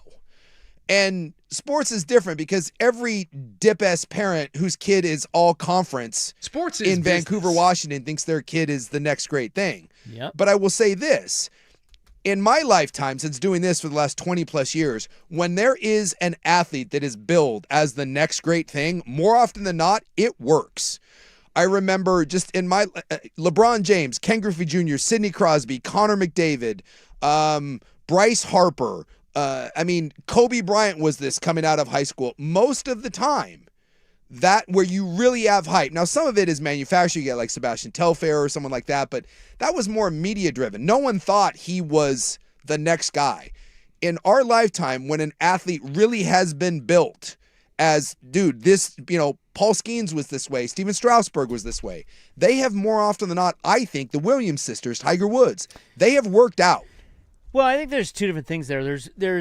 I feel like what you're saying is the elite of the elite. Yes. You can kind of tell. Yes, from early. But there are also a billion Jamarcus Russells Oh, yes. and Greg Odens Freddie or Adu. Ryan Leafs or Freddie. Yeah, there's all kinds of. But I would make the But I think what you're saying is even amongst the Jamarcus Russells and Freddie Adus and the standouts, yes, the really big standouts, they work. You can just see it. Yes. It's just different. Yes. And you can tell early. Yeah, because you can say that Ryan Leaf was a bust and Jamarcus Russell. There was no one that was saying these guys are generational.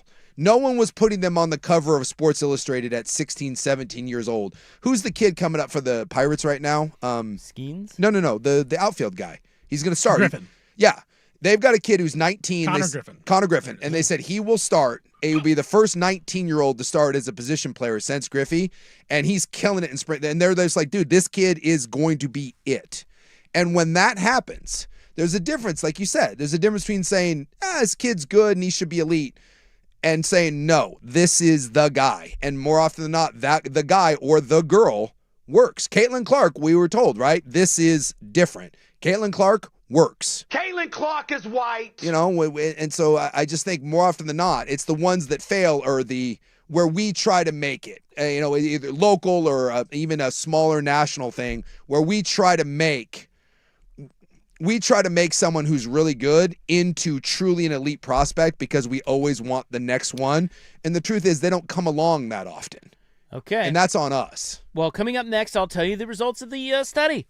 Our top achieving adults in sports or otherwise, were they elite as kids? Next on The Fan.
Okay. So this is new research. We love research here. You know, science and all that. Yeah. You know. Thought we didn't believe in science anymore. Well, I do. You may not. Snowflake. I did my own research. Yeah, this is just one truth. Let's just be honest. This is just one truth. I like my own truth. There are many truths. Yeah. You know, child prodigy myself. I go to Facebook for my truth. Yeah, there's a lot of truth on Facebook. Not so much anywhere else. The amount of kids that I grew up with that all the general community or their parents or the school thought those kids were going to go on and be great things. It's just it's laughable. This is the message that Joey and I were talking about on Friday. Yeah. And you have reiterated it many times, and it needs to be heard by sports parents. This study has found that kids who are stars in sports or music or otherwise as a youth are most often not stars as adults. Yes. And that should not shock you. No. It says that most high achievers, even Olympians, did not excel early in their lives. Yeah. And you may go, well, what? How is that? They're saying the overlap is about 10% between high-performing kids becoming elite-level adults. And now that would be who you're talking about, like LeBron, Bryce Harper, and those. It's only about 10%. Yeah. So if you are a top performer as a youth, you are not an elite performer at peak ages. If you are an elite adult in your field, you were not a standout as a youth, generally speaking. Yeah. So excellence does not come from hours of specialized training at early ages. So, you know, there's the whole 10,000 hours thing in the Malcolm Gladwell, which oftentimes gets reduced down. Like, if you've ever read about his theory on that, it's a lot more than just anybody can do 10,000 hours and be expert at something. Sure. It's not just that. No. It's people who have been exposed to elite level training at very young age and also have the ability to put in 10,000. Like, it's proximity. There's so many things that go into what Malcolm Gladwell is talking about. Yeah. So generally speaking, I think people do take that and run with it. They're just like, oh, well, let's just work hard. As long as I put in the time. You're already averaging 20 points a game. Yep. What could possibly go wrong? Yeah. So the key to becoming elite, and this is what Joey and I were discussing on Friday, because he has talked about this so often, is actually not specializing too early. And the reason for that is they said that the sweet spot is engaging in two other areas in addition to your main discipline. So it's not as if they want you out there trying 50 different things. That can maybe be a little counterproductive. Sure. But it allows you to find something you actually enjoy and are really good at. But it also makes a person more adaptable as a learner later when you do find something that you enjoy and are really good at it. And to Joey's point, once you find something that you enjoy and you're really good at it, shocking how often you want to work at it. Yeah. And there comes your 10,000 hours before you even know it. Well, and there's an element too, like you always heard, like Akeem Olajuwon grew up playing like handball and soccer, and it's why his feet were so good. Or a lot of really good linemen or wrestlers, because they deal with leverage. Pitchers, baseball players, right? You know, it's make real good quarterbacks. You know, and just there's all of that. The skill sets kind of intertwine, and it keeps you from getting burnt out and all that. And some of it too is like you have to be born with a certain something. I forget that I've referenced the book. I want to say it's called The Sports Brain, and they did a deep dive into this about is nature or nurture more important, and the truth is it's both. Like you have to, there's very few people that can get by on raw athletic talent alone, but they went through and they looked at Olympic sprinters and Olympic distance runners. If you are from West Africa, you are a sprinter. If you're from East Africa, you are a marathon runner, and they do not cross over. And by the way, if you're not one of those, if you don't have bloodlines that trace back to that, you don't win. Like you, if you are going to be an Olympic gold medalist, you have to have some East African or West African blood in you. Plain and simple. And they did this with high jumpers and with all these different things. Like there's certain traits.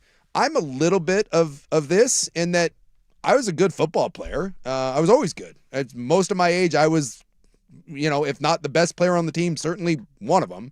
And I was good at every level. And I got to the NFL, and my body wasn't an NFL body. I was naturally 206. I'm right now 260-ish. That's probably about my natural weight. I made myself 310, and it probably wasn't a great 310. And I have tiny hands and small wrists and little ankles, and I don't have a body that's meant for the NFL. And so I was a marginal prospect that body broke a lot. Like there wasn't ability to do something well. They think then it's all about the money and the time. It's just not. And it's just not. No.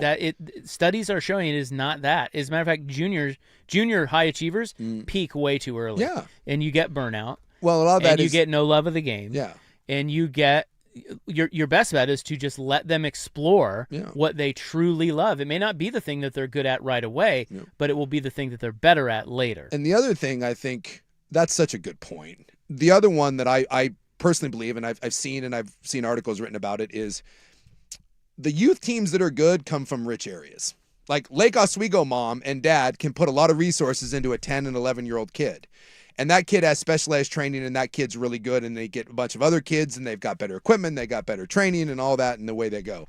But as you move up the ladder, I mean, this sounds crappy, but the kid that is born with the gift, that grew up in some crap hole down in South Florida, yeah, that kid eventually comes up, and little Johnny with all his specialized training runs into the kid that from like a baseball team, right?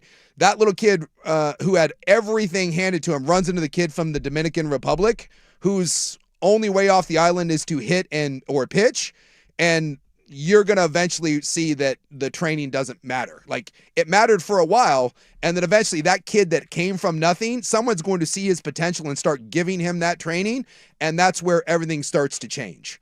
Like, you look at some of the areas down in South Florida, they call it like the Muck Bowl. It's down down like in some of those Miami, like Dade counties around there, some of those poor areas. And what's the other one? Newport News, Virginia. Some of the poorest areas in the country, they produce more Division I athletes and more NFL and NBA players than anywhere else in the country. And they have nothing. Absolutely nothing. But they've got genetics and they've got a will. And those communities teach those kids, if you want to get out, you better do this. And it means something to them. So, I mean, you should want to give your kid all the benefits of the world. But the amount of times that I have heard someone say that their 10-year-old or 12-year-old kid, oh, he's going to be a pro. And you're sitting there and you're like, man, your kid's 5'9" and kind of slow-footed. Or, yeah, it's just. Well, it's just know this, sports parents. It's being proven, okay? Yeah. If you want your kid to grow up to be a top-achieving adult in whatever field that they choose, they do not need to be elite specialists as children. No. That's the thing you need to take away from this. Yep. You don't have to push them. No, go watch a lot of. So the NFL Combine is this week. Go listen to a lot of stories about people that didn't start playing football until their junior year in high school. Right. My best example. So I played football my whole life, and I made it as a dip-ass practice squad player for like 2 years. Michael Ruse played at my same high school, and I don't think he played football until his junior year. He was a basketball player. He's like a 6'7" basketball player. And one of the basketball coaches was like, you should probably come be a tight end. I think he played like 1 or 2 years of high school football, ended up at Eastern Washington, and they were like, would you like to gain 30 pounds and be a tackle? Went to Eastern Washington, played tackle, and had a phenomenal all-pro career with the Tennessee Titans. And that kid, until he was 17, probably never once thought about football. But he was a big athletic kid that eventually found his passion later in life. I played with a guy that was a walk-on quarterback at BYU and realized it was never going to happen. And then he started lifting weights and he got a little bigger. They made him a tight end. I think he was on scholarship for 1, maybe 2 years at BYU. He was a 3rd-round draft pick, played like 8 years in the NFL at tight end. He was a quarterback his whole life. And the NBA's full of this too. You get some kid that like picked up a basketball like when he was a junior, and then goes to play in some community college, and then, goes to here and goes to there. And next thing you know, he's in the NBA. You don't have to be, your whole life at 10 and 11 doesn't have to be, I'm going to be a Division I athlete, I'm going to be in the NBA, or I'm going to, that just doesn't have to be that way. And you'll end up with happier, healthier, and more well-balanced kids. Do steroids. That helps. Lots and lots of steroids. Okay, in the news is next. We have a question, very key question here locally, Jace. The people are asking me. I get flooded with emails. Yeah. As your noted newsman. Yeah. And people want to know, why are our gas prices soaring? That's not what I heard. No, that they are. No, Everything's going down. I heard everything's it. good. No. I'm tired The of price winning. of everything is down. I've heard gas is like 9 cents. What are you talking about? Well, get gas, and you'll find out that it is not. Well, I'm a soy boy, so I don't have to get gas. Ah, But I've heard There it's you like go. 9 cents a gallon. so we'll get to that. I think it's free. Actually. Coming up next, here's Steven with SportsCenter. Now, from the George McCoy and Warren Allen Sports Desk, a Sports Center update on the Fan Sports Network, 105.1 FM and 1080 AM. First on the Fan, the NCAA Football Oversight Committee has met up and they've talked about several concepts related to the calendar and transfers, including a proposal to impose penalties on schools that accept transfers outside of the portal window. And those penalties could include multi-million-dollar fines, multi-game suspensions for head coaches, and the loss of roster spots. They also discussed other points, just like the transfer portal window in January and allowing schools to open the season in week 0 starting in 2027. And speaking of all this, Cincinnati, they have sued their former quarterback Brendan Sorsby in federal court today, alleging he breached his NIL contract with the Bearcats when he refused to pay $1 million exit fee after he transferred to Texas Tech. Sorsby reportedly signed an NIL agreement with the Red Raiders that will pay him between $4 and $6 million this season. Cavs guard James Harden, he suffered a fractured right thumb during the Cavs win over the New York Knicks on Tuesday. Luckily, it is on his non-shooting hand, and he's listed as questionable going forward. The Lakers, they have hired former Virginia National Championship head coach Tony Bennett as an NBA draft advisor. Bennett retired from coaching all the way back in 2024. And Suns owner Matt Ishbia has offered to pay $1 million prize to the winners of the 2027 Slam Dunk Contest and three-point contest, with another $1 million going to charity in each event, as long as they can get the stars to participate. Now, officials from the NBA League Office and Players Union told ESPN such a prize would not conform with the existing bonus structure, and Ishbia did not consult the league office before making this offer. For more sports scores and stories in 30 minutes, I'm Stephen Vaughn from the George McCoy at Warren Allen Sports Desk. Hurt, missing work. Insurance companies acting like jerks. Don't call your mom. Call George McCoy at WarrenAllen.com. The home of primetime.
I like to do that every once in a while. It's fun. Get a little beat going. Yeah, rapping. Got me going.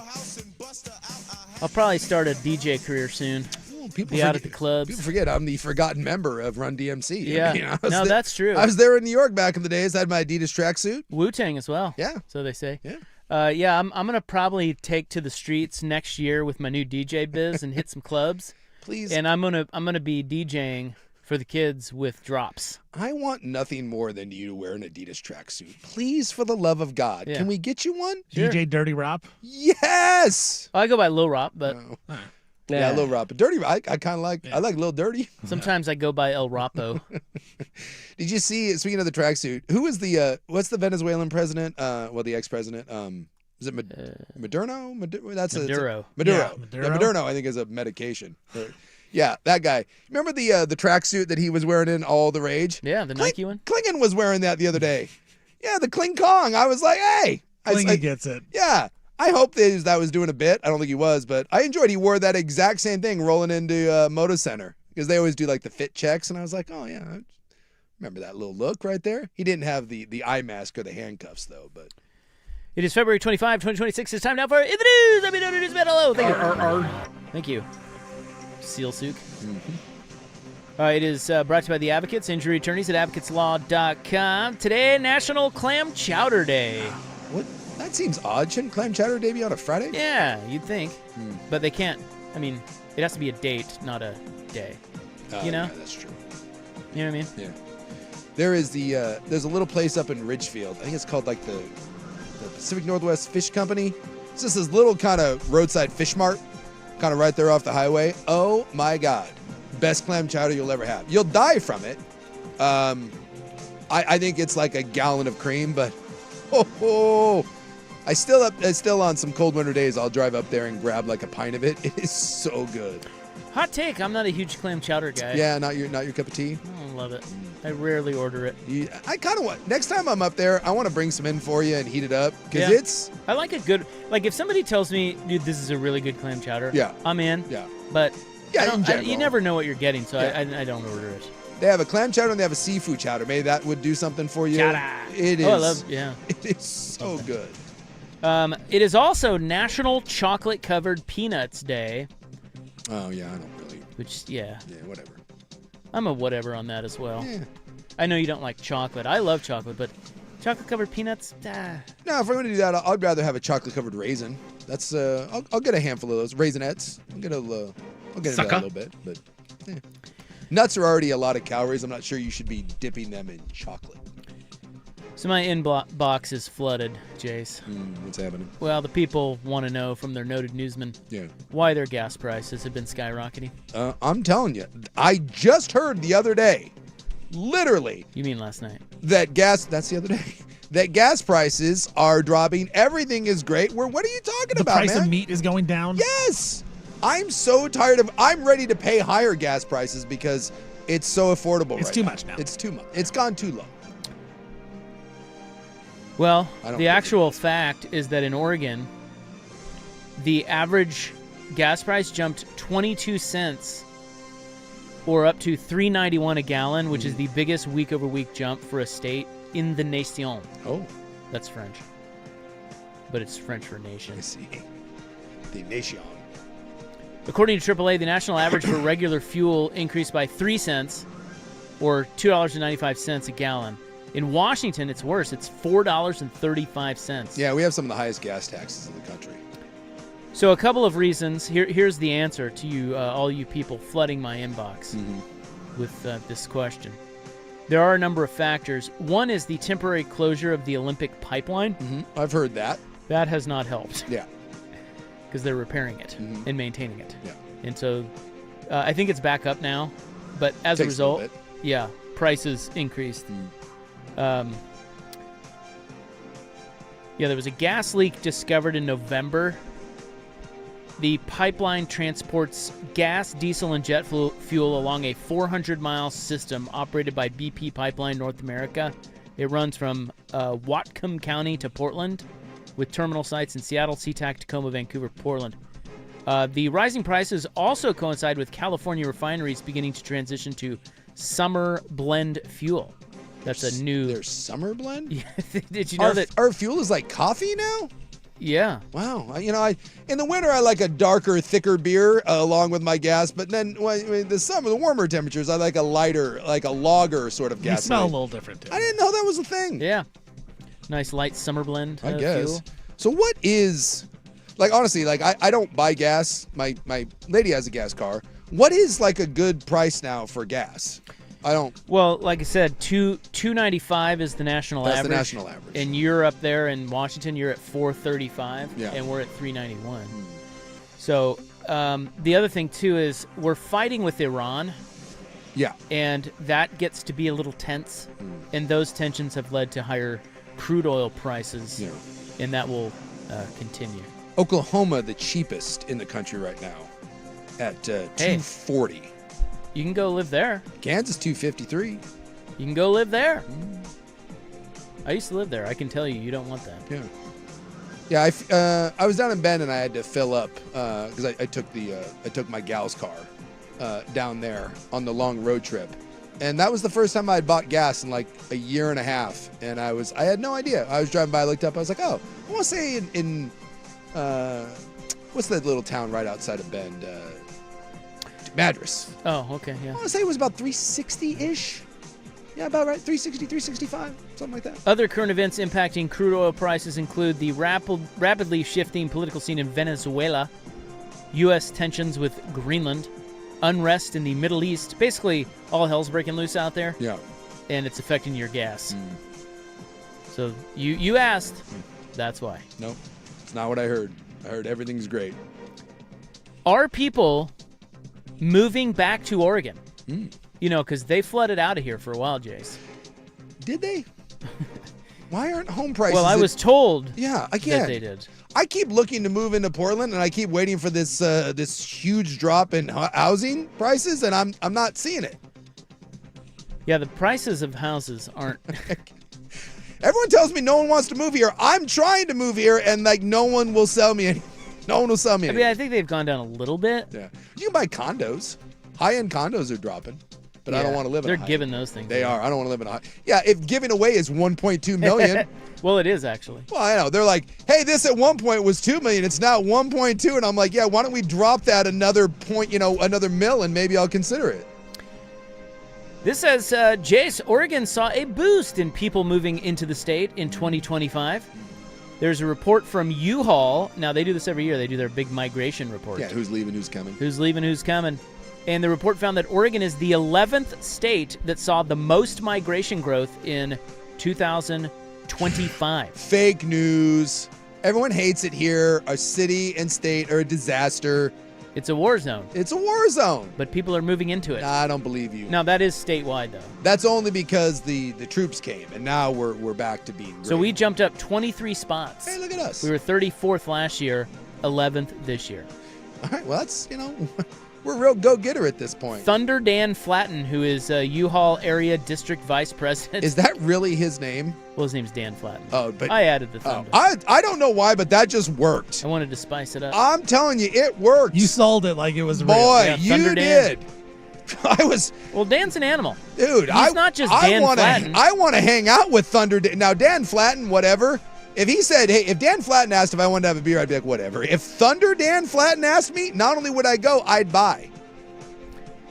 He says, we see people moving to Oregon from all over. We do see a trend of people coming from neighboring states, with California being the biggest. I'm hoping to see more growth in 2026. We're seeing continuous construction, so I expect a steady flow of migration to Oregon. And he said it just like that. Oregon. Oregon. This is also the first time since 2022 that Oregon registers as a net gain state, with more customers coming into the state rather than leaving.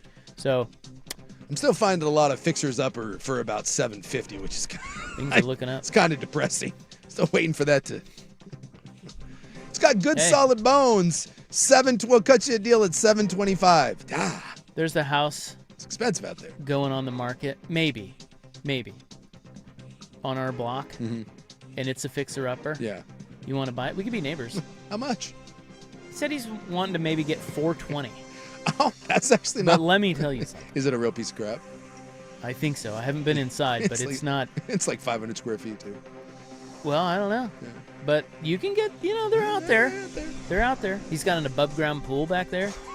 That's when you know it's classy. It's a little mossy, but When there's an above ground pool, you know you've can entered. wade through that, right? You know you've entered classy neighborhoods. you can just wear goggles.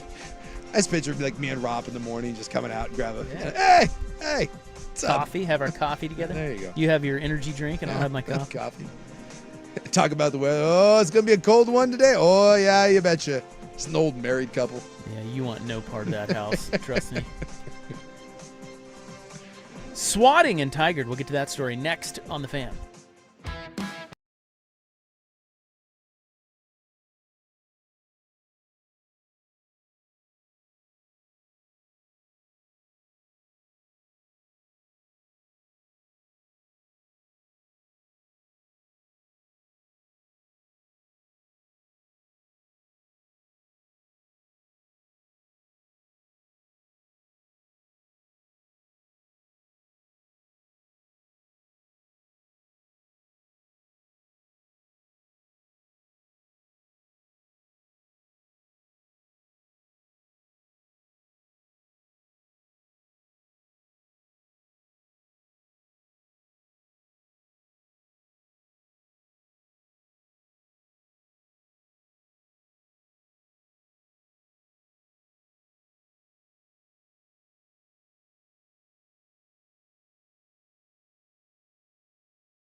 6:30 a.m.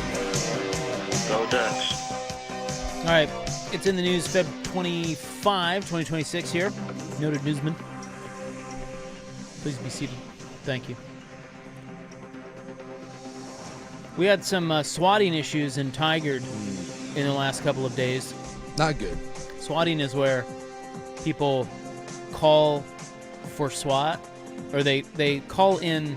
There's like a kidnapping, or there's an armed Yeah. intruder, or whatever. Or like, and so like you're holding someone hostage or Yes. something. So they disseminate SWAT. Yeah. And it's a prank.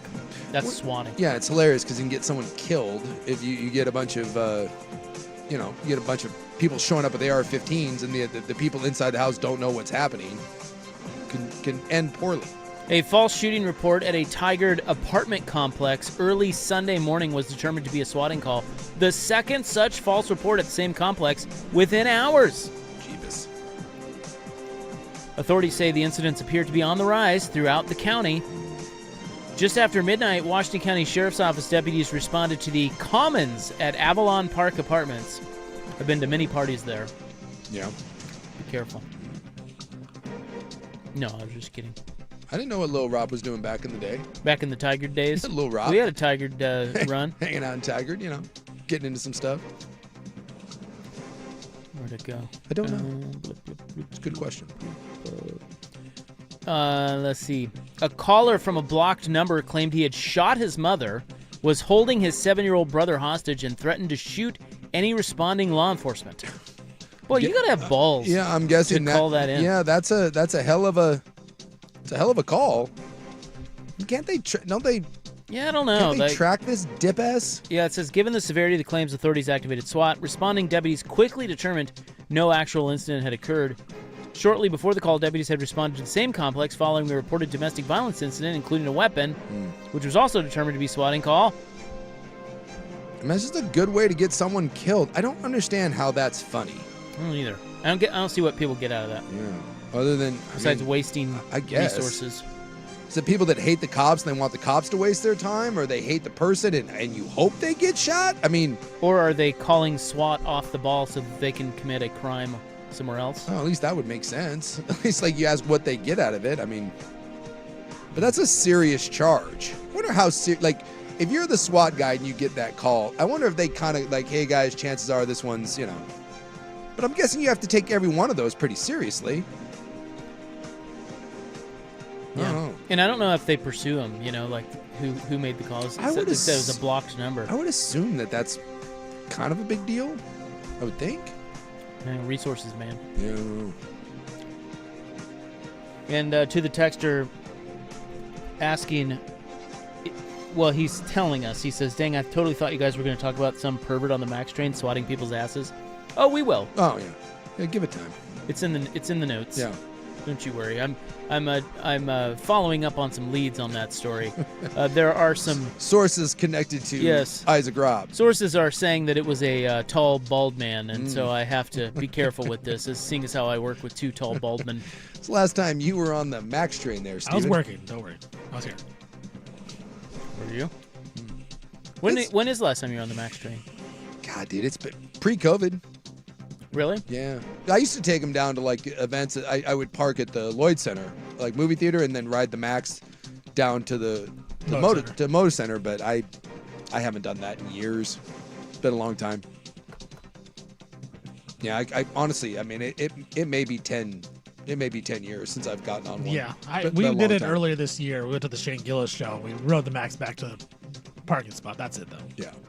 My kids used to think it was like kind of fun when they were little. Right. They'd be like, "Oh, we're on the Max," and they'd get the little ticket. Actually, it was a free zone back then. Right. So. It still is. Is it still free zone down in there? I thought they changed that. Well, we didn't pay anything, allegedly. So it's is it such a short ride? You're like, good luck catching me? Right, yeah. I think Steven just admitted to being a Max scofflaw. I thought they changed that. I didn't think they had the free zone anymore. But I'm from Milwaukee. It's okay. That's all you have to say. That's how they get down in Milwaukee, man. They stop you. You're like, I'm from Milwaukee. I don't understand the city. We did that in such a big city. We did that in Portugal. We were riding the mass transit system. You knew what you were doing. Yeah, we did. We were riding the mass transit system down to the soccer game. Went to their big soccer stadium, and We did the You're supposed to get a ticket? I was like, we were confused. Well, look, it was very we couldn't figure out what the hell to do, and we ended up getting one ticket, and it was kind of confusing. The train was coming, so we just got on. And then when you get off, you have to scan your ticket, and we only had one. And the police officer was giving us the business, and believe me, we did I don't know what officer, the dumb American. And he was like, just make sure it doesn't happen again. You're like, you got it. Also, the cops in Portugal, very good looking. I mean, just everywhere we went, like every cop, male and female, was like a model. What are we doing over there? Was one of them Ronaldo? It felt like it. Every cop looked like him, and every girl was like, whoa. And like, did they just have more respect for handsome and beautiful police officers over there? That was our working theory. They make all the cops hot so that everyone just is nice to them. It throws you off your game. It does. As a perp. Yes. You know, you're like, Right when that guy gave us when that guy read us the business, like right when we were walking away, my gal was like, was he handsome? I was like, oh yeah. It's like, I get it, honey. Was it just me, or did I want to screw that guy? I think we all did. It's kind of ridiculous. Arrest me, sir. Yeah. Here you go, sir. My hands are behind my back. Take me. If you misplace the handcuffs and touch somewhere, it's okay. Yeah, exactly. Later on that evening, we're going to play Portuguese police. Do you think there's research on how perps treat different officers? It's got to be. Female officers versus fat guy officers versus Ronaldo officers? You're telling me that if Ronaldo pulls you over at one stop, and then, like, I pull you over at the next one, you're telling me you're not a little happier and you're in a better mood that it's Ronaldo and not me? I wonder how that works. Yeah. Because I know good-looking people get treated better 100%. in society. Yeah. I mean, don't I know it? But I get the exact opposite. I'm immediately a suspect and suspicious. And but people when are just you're angry. a cop, I wonder if that actually applies. I think it I would does. imagine it's foolproof Yeah. system. Yeah. Dude, if a cop rolls up to you and it's a hot, you're immediately a little disarmed. You're like, oh. I'm sorry. Yeah. You know what? You know what? You Yes, got me. you got me. Yes. But I tell you, that is a nice suit. I think it's true. All I know is we were disarmed everywhere we went. We're like, because there's a lot of cops there, like in Lisbon, and every one of them, like, dude, this is ridiculous. We started thinking it was fake cops. Like, we got to be being trolled at some point. They just hire models. That's the only mates. Like, if you ever go to Actors. LA, like all the waiters and waitresses, you're like, how is your entire wait staff models? And you realize, oh, well, they're in LA for that. I think that's what's happening with the Portuguese police force.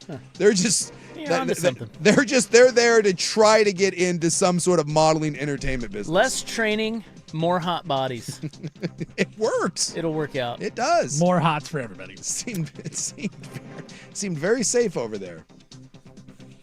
All right, that's your in the news for Feb 25, 2026, brought to you by the Advocates Injury Attorneys at advocateslaw.com. Headlines coming up next, where we have the latest on Dana Altman. If you're expecting him to leave, you'll be sorely disappointed. He's not going anywhere, apparently. Full support, which means he'll be fired soon.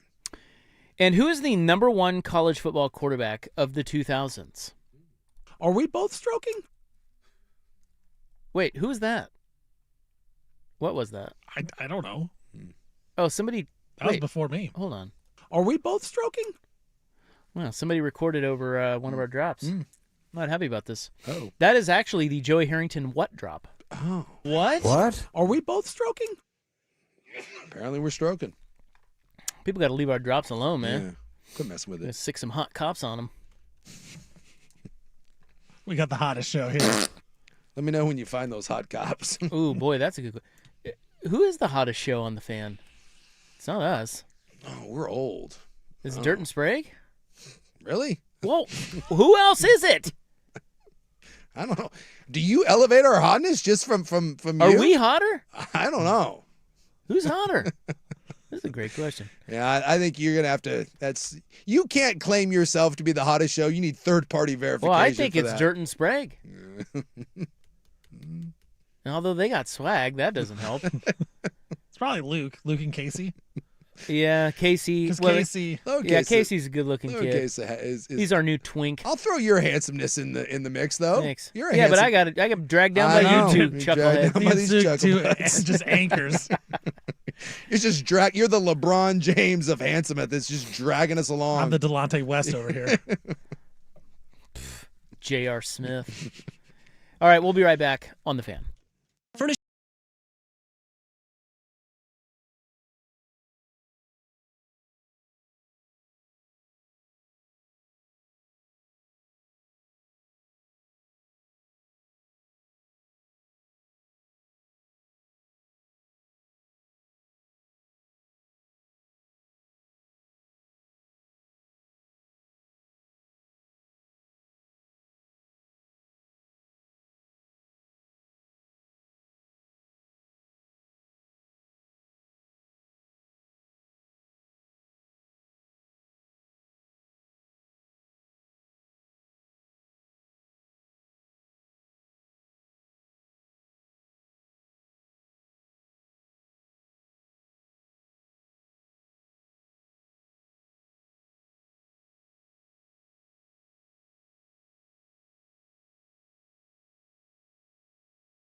Now, from the George McCoy and Warren Allen Sports Desk, a Sports Center update on the Fan Sports Network, 105.1 FM and 1080 AM. First on The Fan, the NCAA Oversight Committee met today, and they talked about several different concepts related to calendar transfers, including a proposal to impose penalties on schools that accept transfers outside of the portal window. Those penalties include a multi-million-dollar fine, multi-game suspensions for head coaches, and loss of roster spots if those schools do indeed get portals outside of the window. Other discussion points were keeping the transfer portal window in January and allowing schools to open up the season in week 0 starting in 2027. University of Cincinnati, they have sued their former quarterback Brendan Sorsby in federal court today, alleging he breached his NIL contract with Cincinnati when he refused to pay $1 million exit fee after he transferred to Texas Tech. Sorsby reportedly signed an NIL agreement with the Red Raiders that will pay him between $4 and $6 million. Cavs guard James Harden, he is out tonight. He suffered a fractured right thumb in the Cavs win last night over the Knicks, but luckily it is on his non-shooting hand. He'll be listed as questionable going forward, but as I said, will miss tonight's game. Lakers, they've hired former Virginia National Championship coach Tony Bennett as an NBA draft advisor. Bennett has been out of the game, retired from coaching since 2024. And Suns owner Matt Ishbia has offered to pay $1 million prize to the winners of the dunk contest and three-point contest in 2027, as long as the stars get involved. Officials from the NBA league office and players union have told ESPN, though, that such a prize would not conform with the existing bonus structure, and Ishbia did not consult the league office before making this offer. For more sports scores and stories in 30 minutes, I'm Stephen Vaughn from the George McCoy at Worn Out Sports Desk. Hurt and missing work. Insurance companies acting like jerks. Don't call your mom. Call George McCoy at wornout.com.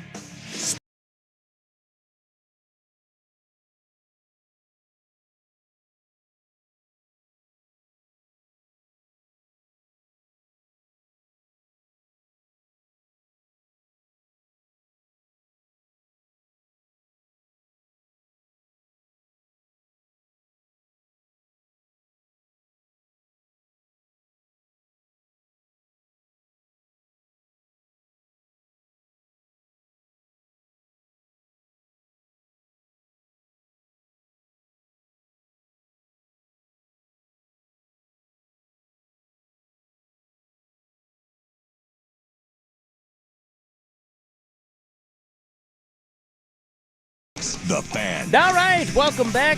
Hope you're having a nice little Wednesday. We are your sportsmen. My name is Isaac. Hello. Big Sook's right over there. Right here. We've also got Stephen Vaughn here, who just turned 39 yesterday. Happy late birthday, you old son of The a old bitch. bastard. He is the new Buck, the new Lynch, the new Dusty, the new Bernie, the new Swag. Is that it? Swag twice, right? I think that's it.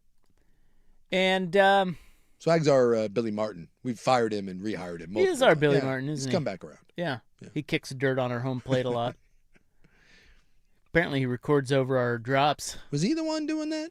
No, we're blaming lowercase because the young guy always gets blamed. Well, to be fair, I don't think lowercase really knows what he's doing. We love Casey, but I think he just randomly hits buttons. And you were gone. I wish you could have been here because lowercase was the one training Stephen Vaughn. Yeah. Oh, my God.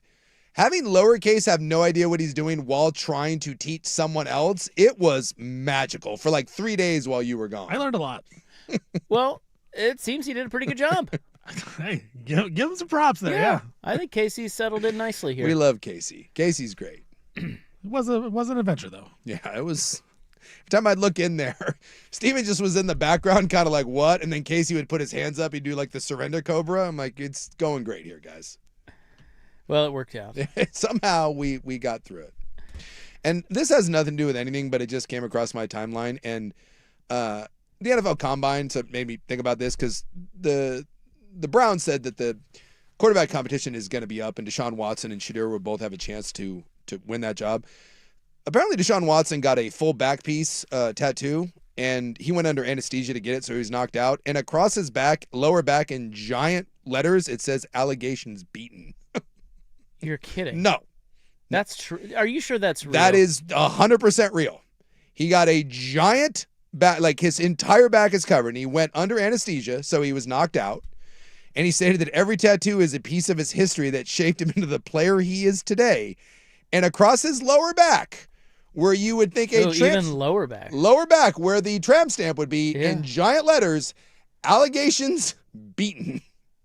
You're sure that's real? That is real. How do you know that's real? That is real. Because I do not want to believe that that's real. That is real. How do you know that? Because if you Google Deshaun Watson tattoo, like it's like him and his artist were like promoting it. Like, oh my God, look at what we did.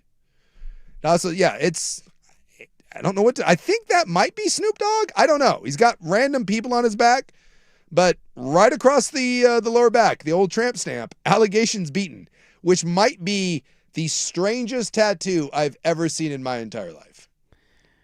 Yeah, okay. Well, it's real. I'll take your word for it. Has anyone ever,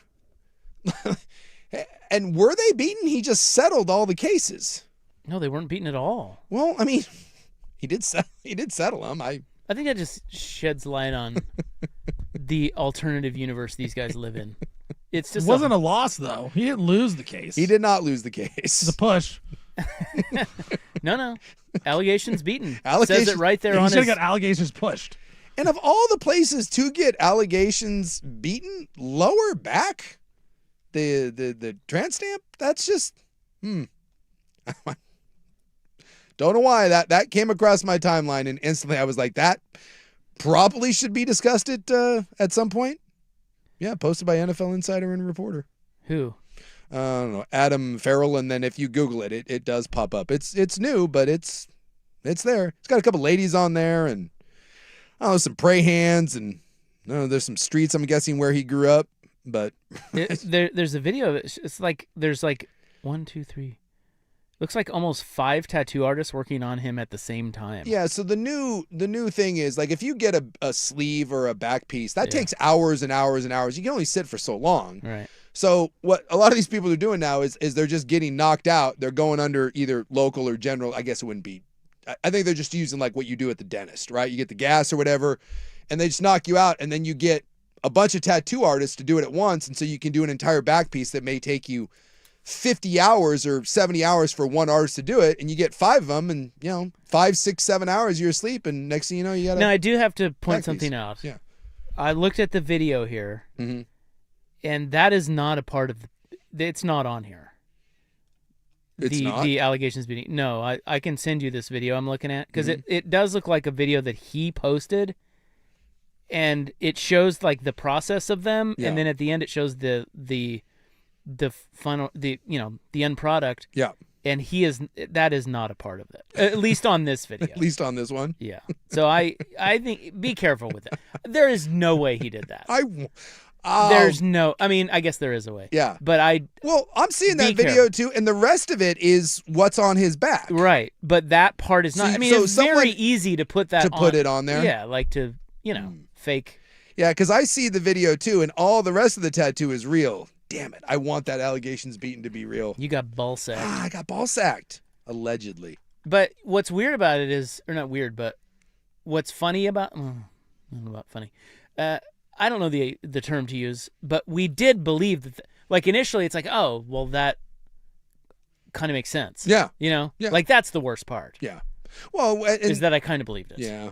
Well, and the rest of it was accurate. Yeah, the rest of the tattoo was accurate to him. Yeah. So you knew it was him. Yeah. Somebody just added Someone that. just added it. It's disappointing. They got you. Ah! All right. I wanted it to be real. It's real to me, damn it. It's real. What if he says, what if he sees it and he goes, that's a good idea. I'll add Just that. throw that on the back. Allegations beaten. Okay. Coming up next, we've got the Matt Ishbia offer, the latest on Dana Altman on The Fan.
Yeah, so now you've got me going through the Adam Farrell parody account. So it's a full parody account.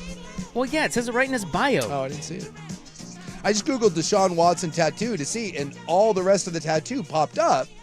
So what I saw is back, and then if you Google Deshaun Watson, that was my first thing was, is this real? And you Google it, the beauty of it is the rest of the tattoo is what you see with him getting the tattoo. They just added the allegations beaten. Yeah, Adam Farrell, it says, NFL insider and reporter, home of the Atom Bomb, host of Inside the Offseason with Adam Farrell. Turn on notifications for NFL parody updates. I got bucked. And he has 9,000 followers. I got bucked.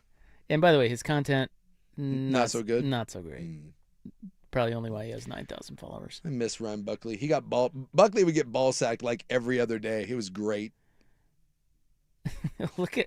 Here's one he did about, look at that. Who do you think that is? I don't know. So he says, Some old man in the sources, Raiders Mark Davis showed up to his NFL Combine media availability without his iconic toupee. He posted that. Anyway, you guys can't see it. You're on the radio, but it looks good. It's Mark Davis, and he just looks like he has he's just regular bald head. Yeah. So, which is weird. Anyway, be better. Stop being fake news, okay? Sorry about that. In honor of the great Ryan Buckley, rest in peace. Yeah, he hit me up on the hot Ryan Gerard news today. Ryan Gerard. Yeah. Oh, he's a golfer. Oh, okay.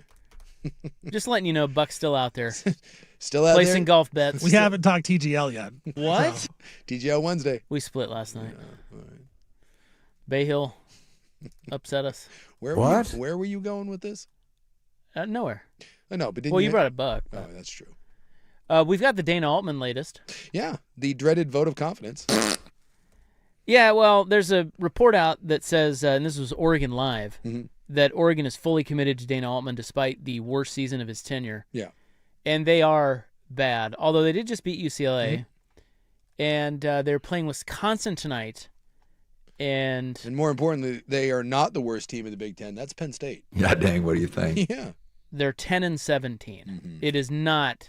It's not going great. Good. Shellstad got hurt early. Biddle got hurt. He's back. I think they said they're trying to get another year for Shellstad. I saw that today. They're applying for it. But this report says that they are fully committed to him, and he is not expected to retire or part ways with Oregon, says ESPN's Jeff Borzello. But every time I hear that someone's fully committed, don't you just assume that like a month after the season we'll get the dreaded, well, we've talked and we've decided it's in everyone's best interest to part ways? Well, or Dana Altman just politely steps down with a nice fat I don't buyout? think either of those things are going to happen, so it's easy to say.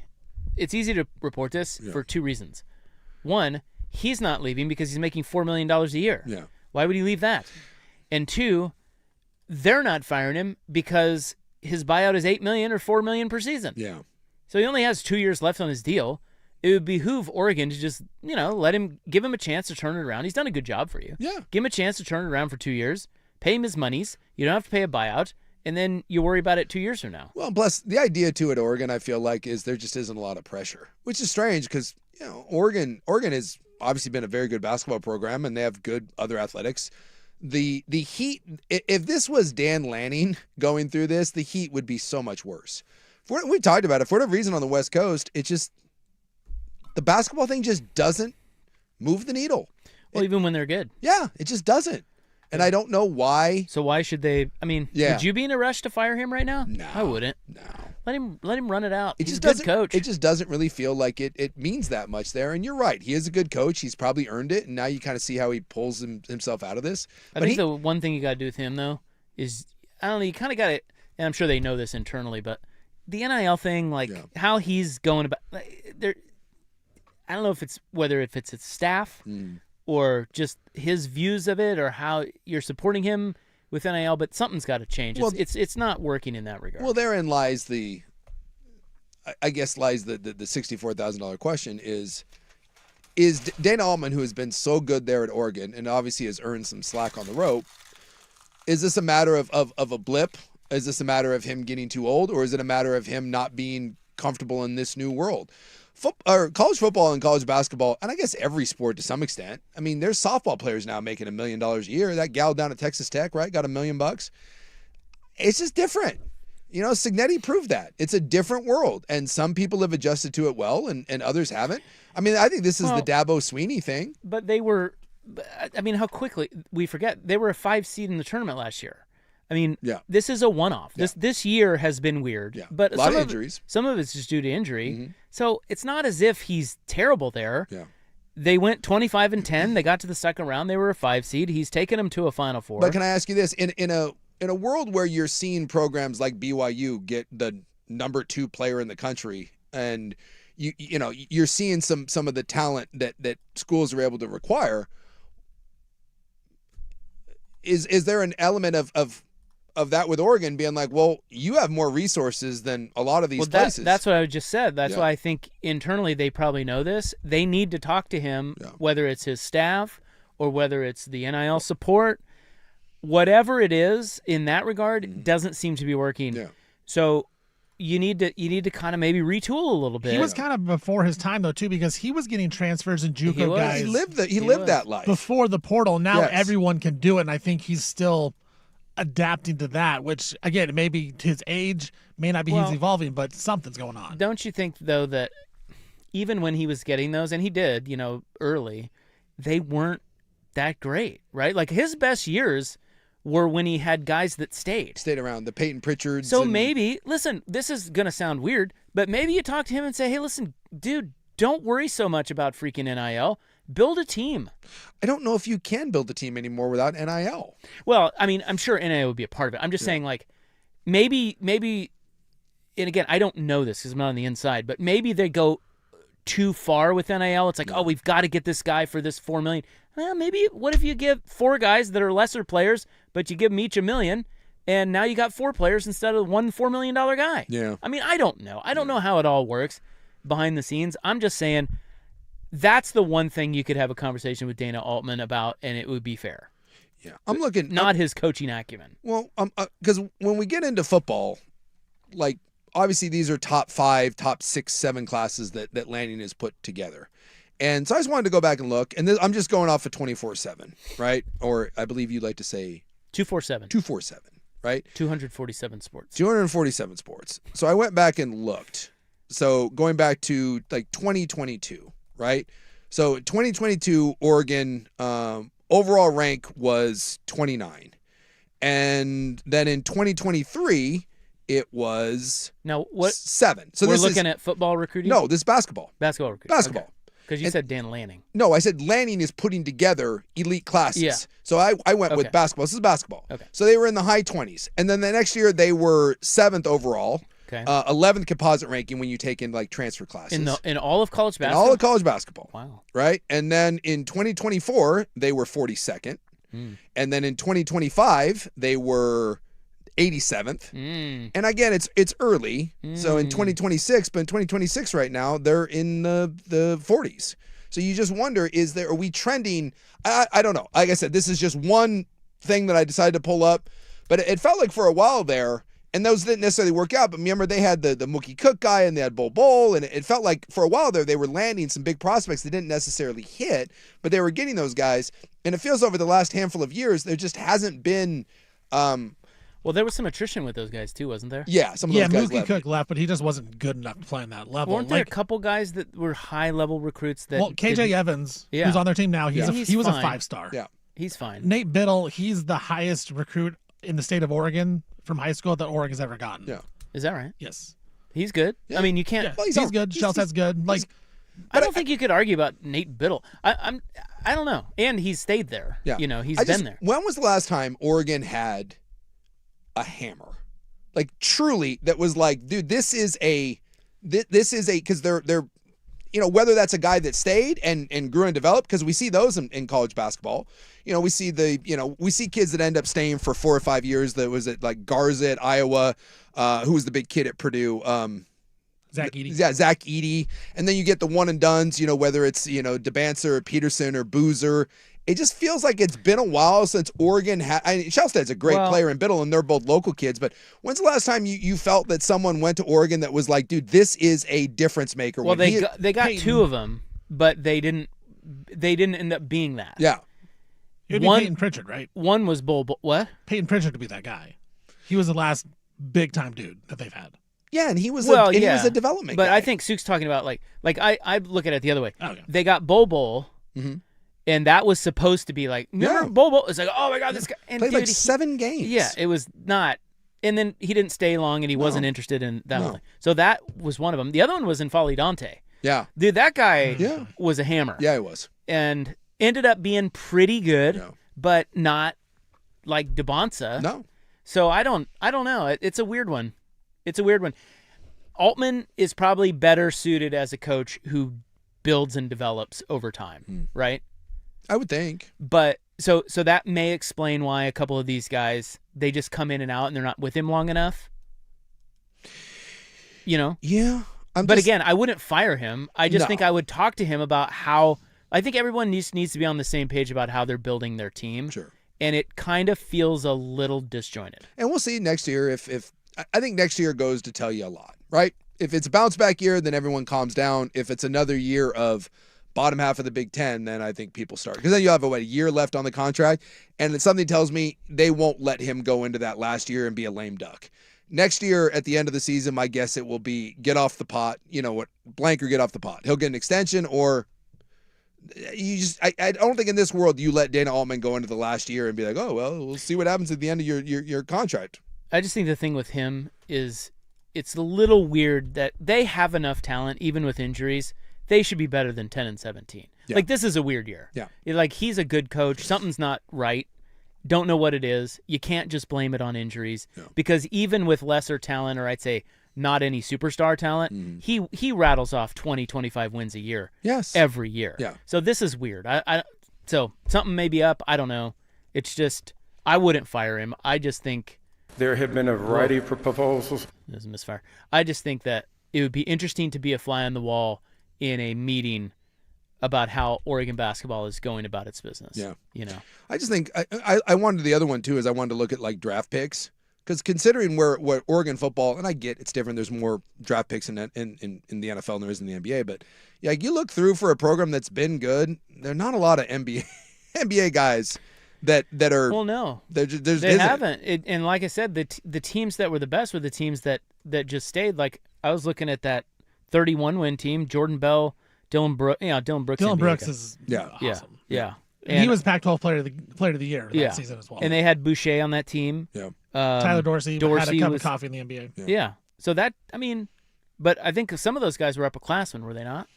They pretty much all were. Much all of them Dylan were. Brooks is a junior. Yeah. Boucher, I believe, was a junior. Bell was a junior. Yeah. Dorsey might have been a sophomore. right. They went to the Elite Eight. And they did that because Bell was a second round pick. I think at Golden State. Brooks was a second round pick. And then the next year they had Pritchard as a freshman, and they went to the Final Four. Yeah. And Pritchard was end of the first round guy, right? Yes. With Boston, and now has developed into a And really the other nice thing NBA too player. is if you think about Ernie Kent's two teams that he took a long way, they were that way too. It was Fred Jones and all those guys. Then it was Aaron Brooks, Yeah, Aaron Tawan Brooks. Porter. Yeah. But those guys all had stayed in the program for several years. Yeah. And so I Because feel like even the Ernie Kent days, they had Malik Hairston. Remember, he was the big 5-star Yeah. from Detroit. Yeah. And he stayed 4 years. Like, he didn't do anything either. he wasn't that great, was he? No. Good, not great. Be interested to see next year. Next year will be this year's loss. Next year will be I just think next year's everything. It's kind of like retire or figure it out, and you can coach another couple of years. I would imagine they've told him, like, dude, your contract's up in 2 years. Yeah. If Next- it keeps going this way, we may need to have a chat. I mean, Yes. he knows that. He's not stupid. He knows that. But right now he's cashing $4 million. Why would he leave? Someone Nothing. What do you said think? they got Aaron Aflalo's kid coming in next year that's supposed to be a big 5-star, so see what happens. Well, I've heard that before. Yeah. Big 5-star. Okay. We just named off a bunch of them. We didn't even mention Lewis King, who was a 5-star as well. Yeah, he was the other one. Oh, I forgot about him. Yeah, I was going to say, for a while there, they had like a handful of guys, and everyone was like, oh my God, the golden age. And it's just And none of never- them really. None of them really panned out. No. Whereas it seems like around the country, dude, freshmen make impacts. Like They are now. You get the right one. But yeah, I'll tell for you a what. while, some of the one and dones were not. Yeah. You know. I think it's interesting. That's an interesting point. Like, and this would be for another segment, but what is it about? Because right now, if you're watching college basketball, Lot of freshmen are freshmen. dynamite. Like Yep. Darren Peterson at Kansas, DeBonsa, Boozer. A Cuff at Arkansas is really good. Mm-hmm.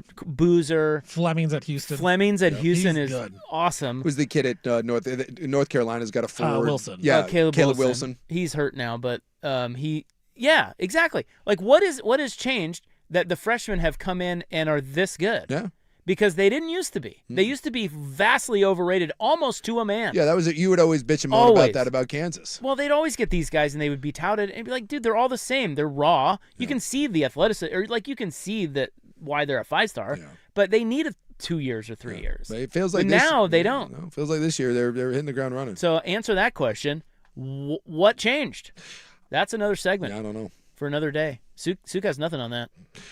I don't know what to do. I mean, are you are you dialed into the AAU scene? I am not. Well, maybe Coach Assistant Coach Vaughn knows a little bit about that, but probably not. Yeah. No. No, I mean, there's really no answer. I mean, Fantastic. it's tough to say. Yeah. Coach would know. I'd be interested to ask a coach. Yeah. But we don't interview coaches. Or is it here. just a freak? You know, this just happens to be an elite class. I don't know. I think what we found out here is literally nothing. No. But it was a good question. Yeah. Nice try, Rob. All right. Coming up next. Matt Ishbia is offering $1 million for something that will never happen. That's still $1 million. But I kind of like his idea. Yeah. I think he's onto something. Here's Steven. Now, from the George McCoy and Warren Allen Sports Desk, a Sports Center update on the Fan Sports Network, 105.1 FM and 1080 AM. First on the Fan, the NCAA Football Oversight Committee met today and talked about several concepts relating to the calendar and transfers. And some of the ideas, pretty interesting. They included a proposal to impose a penalty on schools that accept transfers outside of the portal window. And some of those penalties include a multi-million-dollar fine, a multi-game suspension for head coaches, and the loss of roster spots if you are recruiting outside of the portal window. Other discussion points were keeping the transfer portal window in January and allowing schools to open their seasons in week 0 starting in 2027. And in the same kind of camp here, Cincinnati, they've sued former quarterback Brendan Swordsby in federal court today, alleging he breached his NIL contract with the Bearcats when he refused to pay $1 million exit fee after he transferred to Texas Tech. Swordsby reportedly signed an NIL agreement with the Red Raiders that will pay him between $4 and $6 million this upcoming season. Cavs guard James Harden, he suffered a fractured right thumb during the Cavs' win over the Knicks last night. Now, it is on his non-shooting hand. He's listed as questionable going forward. Lakers, they have hired former Virginia National Championship coach Tony Bennett as an NBA draft advisor. Bennett retired from coaching in 2024. And Suns owner Matt Ishbia has offered to pay $1 million prize to the winners of the dunk contest and three-point contest in 2027, as long as the Stars want to participate. Now, officials from the NBA League Office and Players Union said such a prize would not conform with the existing bonus structure, and Ishbia did not consult the league office before making this type of offer. For more sports scores and stories in 30 minutes, I'm Stephen Vaughn from the George McCoy at Warren Allen Sports Desk. Hurt and missing work. Insurance companies acting like jerks. Don't call your mom. Call George McCoy at WarrenAllen.com. The home of the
By the way, the recruit that Oregon has coming in, Not a flawless kid.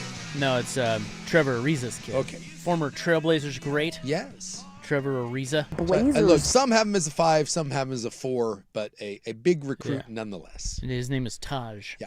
Taj Ariza, 5-star, 6'9" forward. Wasn't Flalo a Blazer too, though?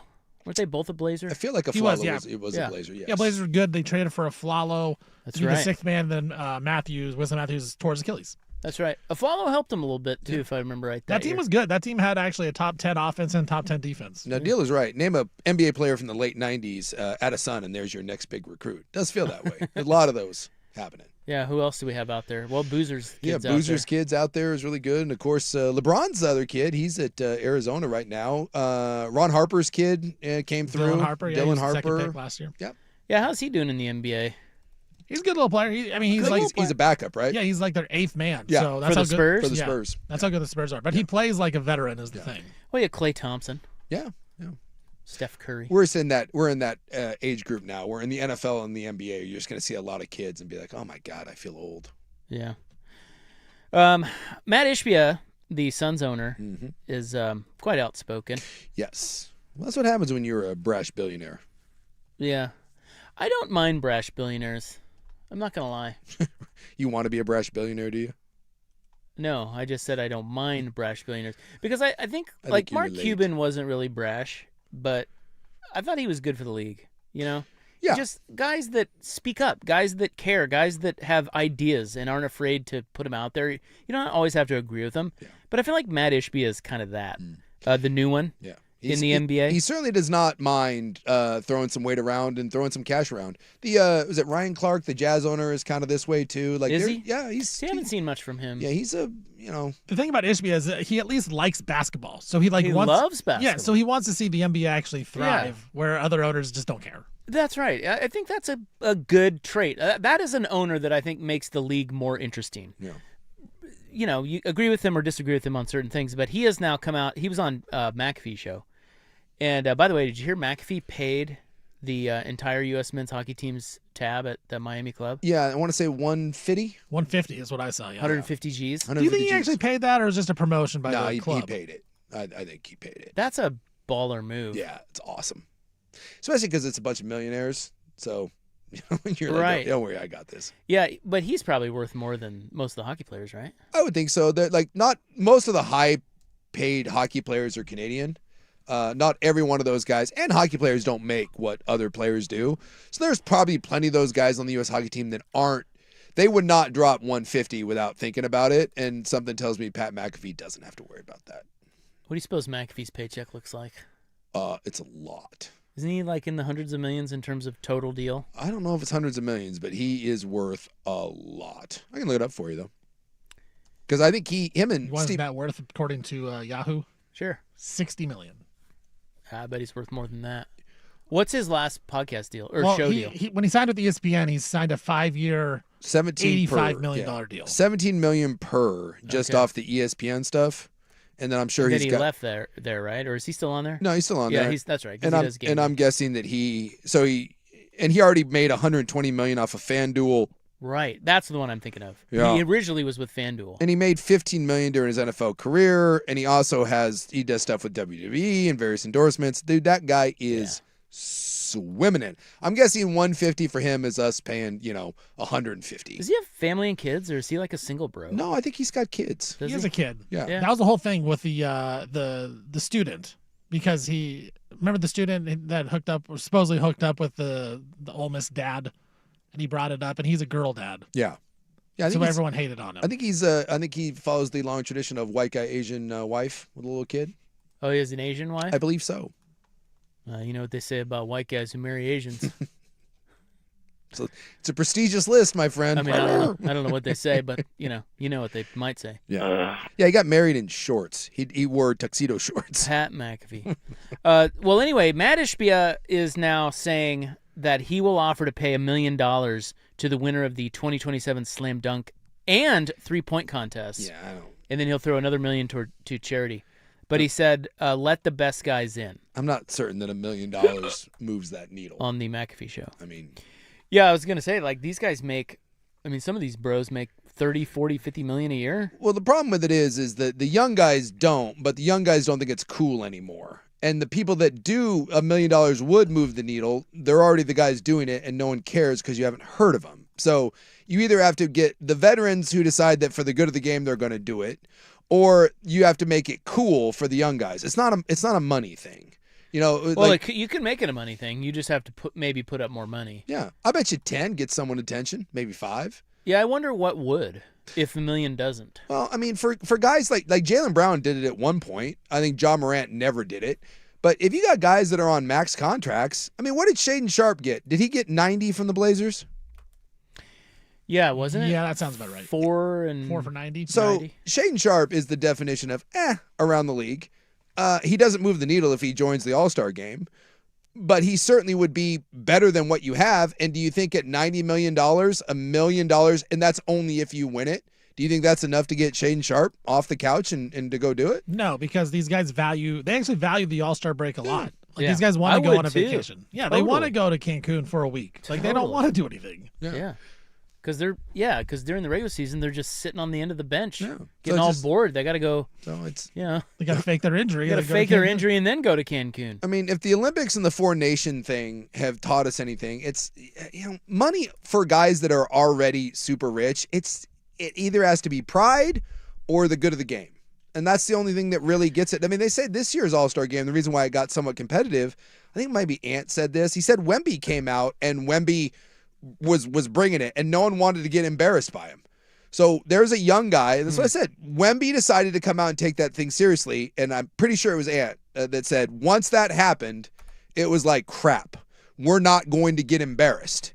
And so then they started playing hard. And if you get Ant and Wemby, and I think he said someone else too. It was 2 of the international players. It was Wemby and someone else. They said turned it up, and we had to do it, and that set the tone for the rest. And everyone else kind of followed suit, and then it got serious. So I just don't think money is the motivator that we think it is, because we hear $1 million, but for those guys, Boy, nothing motivates an NBA player more than embarrassment. Yes. That really is the main motivator. Yes. And I also think it's one of the reasons why guys don't want to do the slam dunk contest is they don't want to get embarrassed. 100%. Because it's one thing if you go out and shoot threes, because guys will do the 3-point contest, because if you lose, it's like, oh, whatever. But when you dunk, and you look like a fool, or you miss dunks, or you get beaten by Matt McClung, or your dunks get compared to all the great dunks, I think it's an embarrassment thing. The male ego is the most fragile thing in the world, and I really feel that the higher up you go, the more fragile that ego is. And when you get to an NBA level, that may be the most fragile ego in all of sports. And because there's a culture of kind of coolness and toughness, even though there's really not toughness, it's that perceived. And so I just think that's the problem with the NBA when it comes to these sorts of things. And $1 million ain't solving it. Wemby did more. Wemby playing hard did more for that than any amount of money that Matt Ishbia is going to put up. In the NBA, a lot of it is just being how athletic you are, how high you can jump. So if you don't win that dunk contest, you are being clowned for not being able to jump higher than the other guy. Like, that's what a lot of people base. If you're a good basketball player, a lot of casual fans be like, oh, he's athletic, he's good. Well, that's not what it is. Yeah. But that's kind of what a lot of people view it, and even guys in the league view it that way. But in hockey, the reason why it works is as soon as you throw a flag on someone's chest, Sidney Crosby, the Penguins are having a resurgence this year and are like back to being contenders after years of kind of being irrelevant and thinking they're over the hill. Sidney Crosby just got put on IR because of the injury he took at the Olympics, and no one's bitching about it. Like, no one's like, oh my God, like, we can't let this happen. How do these guys play? You're like, no, dude, Sidney Crosby was not missing that tournament. Hey, And it's almost as if hockey players actually care. boom. Weird. Yeah. Huh. Funny how that works. Well, they're saying Ishbia, he would run into hurdles anyway because any monetary prize for those events would not conform with existing bonus structures. Yeah, that would make sense. So anyway, but I just, guys like that spitballing that are influential like him, I think it's good for the league to Yeah. have a guy like Matt Ishbia. Yeah. And he'll probably drive us crazy for the next 20 years. Sure. But I don't know. I think the leagues need guys like that. I would agree. It's like the NFL with Jerry Jones. Yeah. They need Jerry. When you are around a bunch of old billionaires, it's nice to have someone that's willing to upset the turn the card over a little bit. Hey, he's not really afraid Well, to say what he thinks. It's funny because he became at the end the biggest joke in the world actually it's because they've kind of become the same person. If you had to go back and look from an ownership standpoint, two of the most influential owners of all time are Al Davis and Jerry Jones. And both were innovators, and both at one point were, multiple time Super Bowl winning champions, and they both ended up being kind of jokes, but for the role that they played, both sued the league, right? Both were just huge pains in the asses, but they drove a lot of the growth of the NFL because they were willing to say, dude, we're not doing this way. No, remember Jerry back in the day with all the sponsorships and stuff? Jerry's like, no, man, I'm gonna make money. He was one of the first guys, and Al Davis challenged the status quo. They were revolutionaries, and now it just they're like, get laughed at. You have got to be smoking something over there. All right, we'll wrap up the hour next on The Fan.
a.m.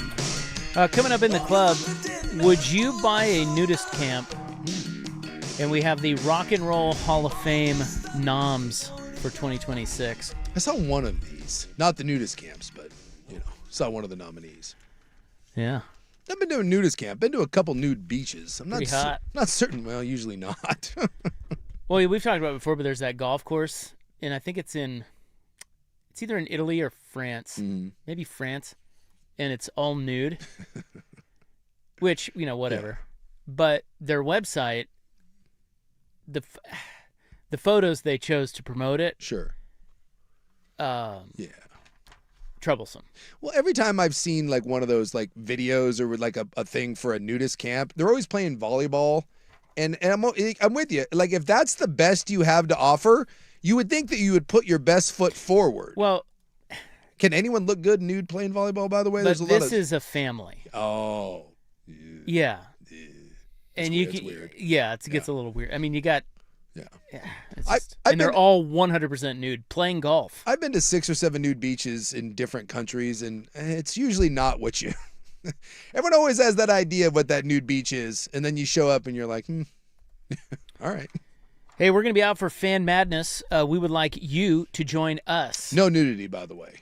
No, Maybe nudity. We keep it clean up there. Unless Vaughn shows up, he may get a little loose. March 19th and 20th, Thursday, Friday. We're going to be up at the Tom's Watch Bar at A Casino. So, we're up there every year. Yeah. Come up and join us. All the shows will be up there. Dirt and Sprague, The Firm, and Fan Happy Hour. And then we'll be on all broadcasting live. So, play hooky. Damn it. Yeah. No one expects you to do anything anyways. Tell your boss that you got a sales call, and then you go up and drink with us. It's brought to you by A and Window Nation, March 19th and 20th at A. You come check out Rob's Double Hungs Casino Resort. They won't be there. Maybe some photos. They won't be there. Maybe we can do like a nice, some nice 16 by 20 glossies of them. Maybe on a nice easel. What if you came up to us at that show and we did have big easel blown up pictures of my windows? I'd like it. Courtesy of Window Nation. Hey, you want to see what the double hungs look like? Here you go. Maybe some nice curtains in the background. I've heard a lot about your double hungs. I've never seen it. I would love to see it. And then I'll have a little PowerPoint presentation about them. Yeah. 10 minutes. Like when you walk by the checkout line at Costco, they always have there's like a heating guy, a window guy, a roof guy. There's always that. I think you can buy anything at Costco on your way out. Just whatever you want. They got a vacation. They're just stationed, just lined up there. Whatever you want. What should they have there that isn't? That's a question for you to think of. I want you to ponder that. What can't you buy? I don't know if there's anything you can't buy at Costco. Are there things that are inconvenient to buy? Because I feel like it's really convenient to buy anything right now. And I mean anything. Huh. Interesting. Not at Costco. You're just saying in general. Yeah, just general. What's yeah, you noodle with that. We'll take a that. break. Steven will do his thing, and then we'll be back with the club on the Fan.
spoken. Now, from the George McCoy and Warren Allen Sports Desk, a Sports Center update on the Fan Sports Network, 105.1 FM and 1080 AM. First on the Fan, the NCAA Football Oversight Committee met up today, and they talked about several different ideas and concepts related to the calendar and transfers, including a proposal to impose penalties on schools when they accept transfers outside of the transfer portal window. Some of those penalties that were talked about include a multi-million-dollar fine, multi-game suspensions for head coaches, and the loss of roster spots. Other topics they talked about, other discussion points for keeping the transfer portal window in January and allowing schools to open the season in week 0 in 2027. In Cincinnati, they have sued their former quarterback Brendan Sorsby in federal court, alleging he breached his NIL contract with the Bearcats when he refused to pay a $1 million exit fee after he transferred to Texas Tech. Sorsby reportedly signed an NIL agreement with the Red Raiders that will pay him between $4 and $6 million this upcoming season. Cavs guard James Harden, he suffered a fractured right thumb during the Cavs win over the Knicks last night. Luckily, not on his shooting hand, he missed tonight's game, but he will be listed as questionable going forward. Lakers, they have hired former Virginia National Championship coach Tony Bennett as an NBA draft advisor. Bennett retired from coaching in 2024, but this opens the possibility of him maybe getting back in the coaching world. And Phoenix Suns owner Matt Ishbia, he's offered to pay $1 million prize to the winners of the dunk contest and three-point contest in 2027, and $1 million going to charity as well, as long as he can get the stars involved in the competition. Now, officials from the NBA League Office of Players Union said such a prize would not conform with the existing bonus structure, and Ishbia did not consult the league office before making this proposal. For more sports scores and stories in 30 minutes, I'm Stephen Vaughn from the George McCoy at Warren Allen Sports Desk. Hurt, missing work, insurance companies acting like jerks. Don't call your mom. Call George McCoy at WarrenAllen.com. The Fan is live.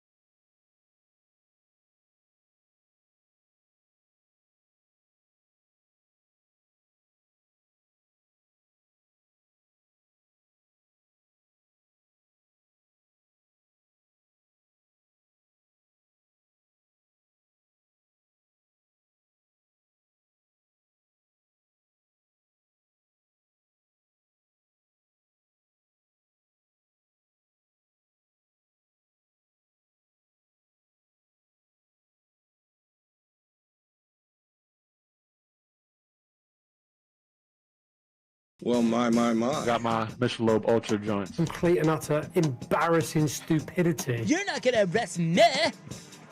Kids respond to psychopaths. I love the 2012-5. I like the Okay, we A apologize. 2012-5 upset. It's time for the club, baby. Yeah, so there's a On 2012 105.1 and 1080. The Fan. Ooh-wee. How about that, boo-boo? You're welcome for me being here today. You are welcome for me being here today. Thank you. I thought of one thing that's hard. Well, it's not hard to buy. Hookers. No, those aren't hard. I was thinking how convenient that would be at Costco. Like, and maybe you sell that instead of when you walk out, you walk in. Like, you're in there and your wife's going to be shopping for a while, and then, just you walk in and right by the vitamins and the poinsettias, Problem is you'd have to buy like 5. You got to buy them in bulk. That's true. That's bulk. I think you have to convince Maybe your wife. you get a punch card. You got to convince your wife at that point that it's worth the value. And you're like, honey, We need a couple around the house. I mean, come on. there's value We'll there. just buy 4, get the 5th free. Exactly. You buy in bulk. You got a little Amsterdam like red light district there where, you go in there and you do shopping, you come out, you feel refreshed. See, I would argue Go get that's yourself a one hot of the dog. easiest things to buy. Like that, they're walking everywhere. They're on the streets. I want the headline. Local radio host says easy to buy hookers. Well, it is. I think it's easier to buy cars than ever before. There's a lot of things that used to be inconvenient to buy that aren't anymore. Yeah, my buddy sold his car on, was it like CarMax or Carvana, one of those? Like, he just did it online. Yeah, I've done that before. Yeah, this is like, here, they take it. And I was like, the process kind of blew me away. I was like, they didn't do like a deep inspection or whatever. Like, just like made him an offer and he was like, cool. He drove it there and like gave him the keys. I think there's so the question was, in this day and age of convenience for everything, is there still something that is inconvenient to buy? or hard to buy. I feel like anytime you're doing something for your home, no one will tell you a price. You have to. They need the. Yeah. You got to go through the rigmarole. You got to be careful. Yeah. There's always a pain in the ass. Like I still haven't gotten my roof done. I need to get my roof done at some point. And we had some guys come door to door. They're just like, hey, we're in the neighborhood and we noticed because I patched my roof. And so you can see that I've got some different shingles up there. So the guy said, were you interested? He goes, come by and give you a free quote. And I was like, yeah, I need to do it sometime this year. I said I bought myself some time. So the guy's like, cool. He goes, what time works? And I was like, I don't know, this time. He's like, all right. And then he mentioned, he goes, you both have to be here, me and the missus. And I was like, yeah, no, we're not doing Why that. is that? I don't know. And I was like, he goes, I'm not, and he said Monday or whatever. And I said, one of us will be here. And he goes, wait, there's two of you? I said, yeah, it's two of us. And he goes, well, you both have to be there. And I was like, huh? And I was like, can't you just go up, right, take a look around, and then send me the estimate? He goes, no, we don't do that. He's like, we need to be up there. We'll be up there for like 45 minutes. I was like, 45 minutes? And he goes, then they want to come in and talk to you. And I was like, no, get out of here. And they would not budge. If we weren't both there to talk to them at the end, they wouldn't give us a price. And I was like, dude, go F yourself. You think they were swingers? I don't know. I never thought about that, but that's kind of brilliant. They wanted to get a look at the wife. All of a sudden, there's a sexy gal up there on the roof, too, and then some handsome stud. And they're like, well, you want a discount on this roof? How about a pineapple? But yeah, the dude, I was just like, no. I said, one of us will be here. And he was like, well, and so then he's like, well, let me talk to my guy. And he kept calling back, still insistent on, why can't we find a time where you're both going to be there? And I was like, stop calling me. I'm never dealing with you guys again. That was like, I will say that sometimes big home projects can be inconvenient. They don't make it easy. That I've never heard of. Yeah. But it is odd that you can't find a time that you're both not there at the same time. Well, but it wasn't that I couldn't find a time. It's that I wasn't willing to. Yeah. I said Monday worked. I don't need you to go up and take a look at my roof and then Kirby vacuum sells me for an hour. No. Go up there. So you think their bid is they pressure you? Well, they probably pressure the wife. Probably. They probably say things that they know the guy will be like, get out of here. And the wife's like, oh, honey. No, we need this. Yeah. Your roof's about ready to fall apart. What a racket. I don't like high pressure. If you don't do it right now, dude, go blank yourself. I like the music I like. No. Tell me what your price is, and if I like what you have to say, I'll call back, and then we can do something. But that wasn't the case. That guy was trying to do the closers, and that's like when you say no, and then he calls in the closer. It's the Kirby sales thing. I'm not letting you into my house. Leave. The one thing that... Because timeshares do that too. You can't go to a timeshare by yourself. You have to have the wife or the partner there with you. Yeah, there's a lot of those in Mexico. Yes. Some people were telling us some stories about that when we were just down there. That's still a thing. They will give you discounts. Yeah. People are so cheap that they'll go and stay at these places for next to nothing, trading off that they'll go and listen to these stupid timeshare pitches. Yes. They're like, bite the bullet. I'll just go do it. Yeah. Well, they say it's like an hour or 2 hours. It's not. It's generally all day. Like they will keep you in there. Mm. I mean, yeah, that's the whole point. And if you want to leave, they say, "Oh, okay. Well, go to this person." Yeah. And then you go out to that person. They're like, "Well, if you want to leave, but you still want to get your you need to talk to this the person. Agreement that we made to get your discount or whatever. You got to go talk to that guy." Yeah, it's infuriating. And then they put on the full court press on you. And by the way, the offer keeps getting better the further you go down the line, which also is stupid. Exactly. Just tell me what the effing best thing is going to be and let me decide. And if not, I'm walking away. So never go to a timeshare pitch. They're ever. the worst. Just don't do it. Yes. Even if it saves you a bunch of money on your all-inclusive or whatever. Yeah. So someone's saying that with the roof guy, they're saying it's because the decision makers are best presented at the same time, right? They call it the one-stop shop or whatever, and that's fine. But when I let that guy with the roof thing, someone said that sort of thing, the decision maker for the roof, they were saying that the decision makers have to be there at the same time. That's the best way to get a sale. But you're telling me it's more you'd rather just not even present to me your best offer. You're so a stickler for that because I let them know I am not doing this. Was it a company? Yeah, it was it was a company. So that's just their company policy. Yeah, and I was like, dude, my missus wants nothing to do with this. She will not listen to you. She didn't care. She does not care. And I said, I am not going to subject her to that. She ain't no decision maker around here. She just doesn't want to deal with it. So I said, you can deal with me. And there's other things, same thing with her. And they were so adamant about they will not come out unless we're both there. I said, cool, then don't come out. And they just kept badgering me. And I was like, look, this isn't happening. So they would rather not even have a chance to get the business as opposed to just presenting me. That seemed like a very short-sighted way of doing things, but, you know. Yeah, that seems like a bad. I just don't like the high pressure, like you said, whatever that sales pitch is called, the timeshare, you know, that stuff drives me crazy, and I won't entertain it. I won't go down it. It seems like a bad business. Yeah. Model. But anyway, the one thing I thought of that I think is inconvenient to buy still, or anything tailored. It's a pain in the ass. Yeah. You know. Yeah. That's true. Because you got to get measured. Yeah. And then you got to get fitted. And then they make a little alteration. adjustments. Like it's not easy. Yeah, making me uncomfortable. There's really no way to make it easy. No. There's places that do it online now, but I don't know how accurate. But that's what I mean. Yeah. You can't do. I mean, you can. You can. But you're losing something by not having somebody measure that knows what they're doing. Knows what they're doing. In your face and in your crotch. Yeah. Measuring you.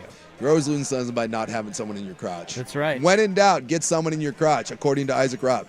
So I want you to know that Isaac Robb has two things to tell you. One, hooker's easy to buy. That's and right. two, always, when given the choice, someone's face in your crotch is going to make it better. Yeah. I think that's what we learned today. You just want them to have a measuring tape. Services also are that way. Like if you're hiring anyone to do an event, there's never a flat price. There's always let's get together and discuss. That's always too. It starts at this price. Yes. Starting at this price. Starting at but that getting price. higher. Yeah. I think home buying is still a pain in the ass. I don't think that's been simplified in any shape or form. But don't you think that's fair though? Like you're talking about an event, because all events are not created equal. Yeah. So somebody says like, "Oh, I do weddings. It's this price." Yeah. You can't. I mean, you can't do that. Some weddings are hundreds of thousands of dollars, and other weddings are $10,000. But it's not like, hey, this is the price for this amount. This is the price for this amount. Oh, No. No. But I'm saying that's not an easy thing. I don't think hiring anyone for any sort of event, party, wedding celebration, funeral, wake, whatever, that's not a simple process. That is always, there is a lot of, what do they say, rigmarole. I'll tell you what, the death and dying, not to get morbid, but that death and dying that ain't fun. Process. No. Well, I don't mean the process of death and dying. I mean, if you lose a loved one or Sucks. someone that you have to Yep. Arrange events and things. Yep. That's not easy. No, it is not. It's a whole. So maybe we streamline that process. What about Costco selling deaths? You said, what does Costco need to sell besides hookers? Sell your coffin. Yes. Your burial plot. Mortuary service. Your mortuary service. Yeah. And I like what you just maybe, because we got flower. I just would love the back half of Costco, because the olds love to go there anyways. The funeral section. The funeral section.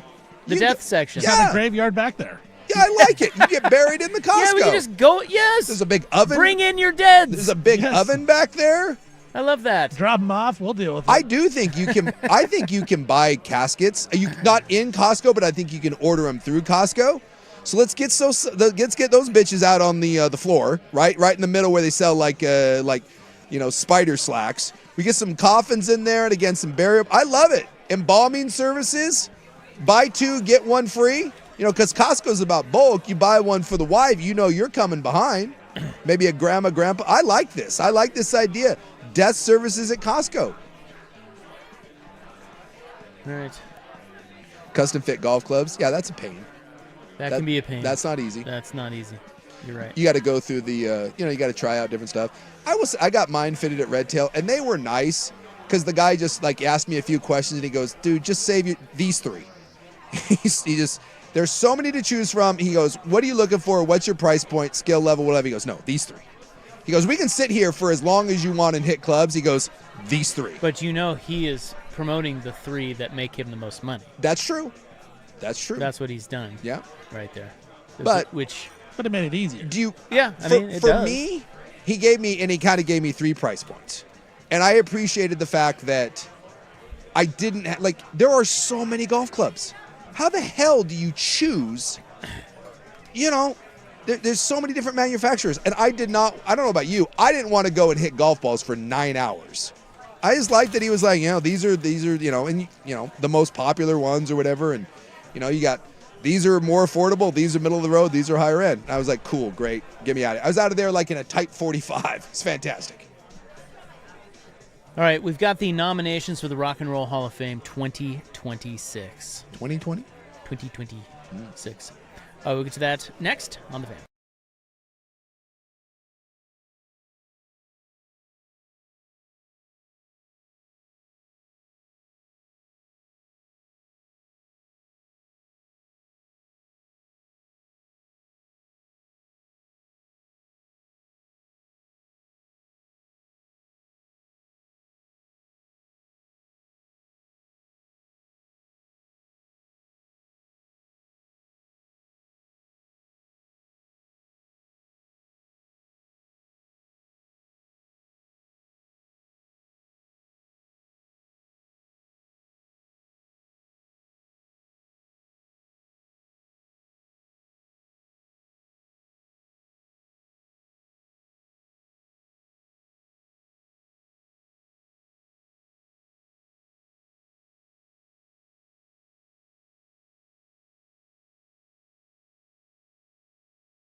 From here. So I love this every year. We get the Rock and Roll Hall of Fame nominations, and they when they do the inductions, it's usually later in the year.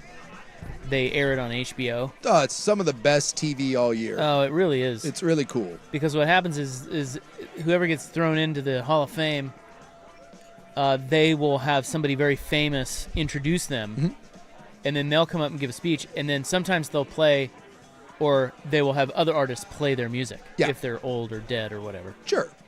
And you get some really cool collaborations and Yeah, I love it. I think the Rock and Roll Hall of Fame introduction ceremony is one of my favorites. And a lot of times, too, it's like bands that you're not super familiar with, and it's kind of a cool way to, like, legendary groups that you don't really then they know. start playing, and you're like, oh, my God. This is... They sing that? Yeah, and then you're like, oh, my, I should have been listening to these guys for the last 40 years. How many babies do that?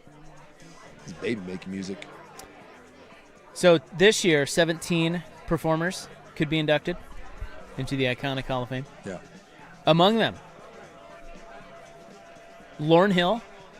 See, I love Lauryn Hill, but she is a grade A prime bitch.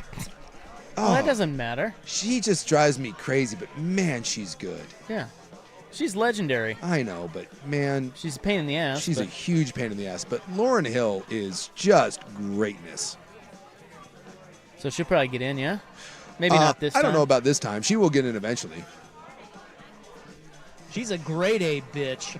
She will sometimes make people wait for 3 to 4 hours past when she's supposed to go on because, quote, she's not feeling it. Other times she won't go on. Yeah, she's just like, I don't feel it. Grade A prime bitch. Mariah Carey. Well, that's a no-brainer. Yeah.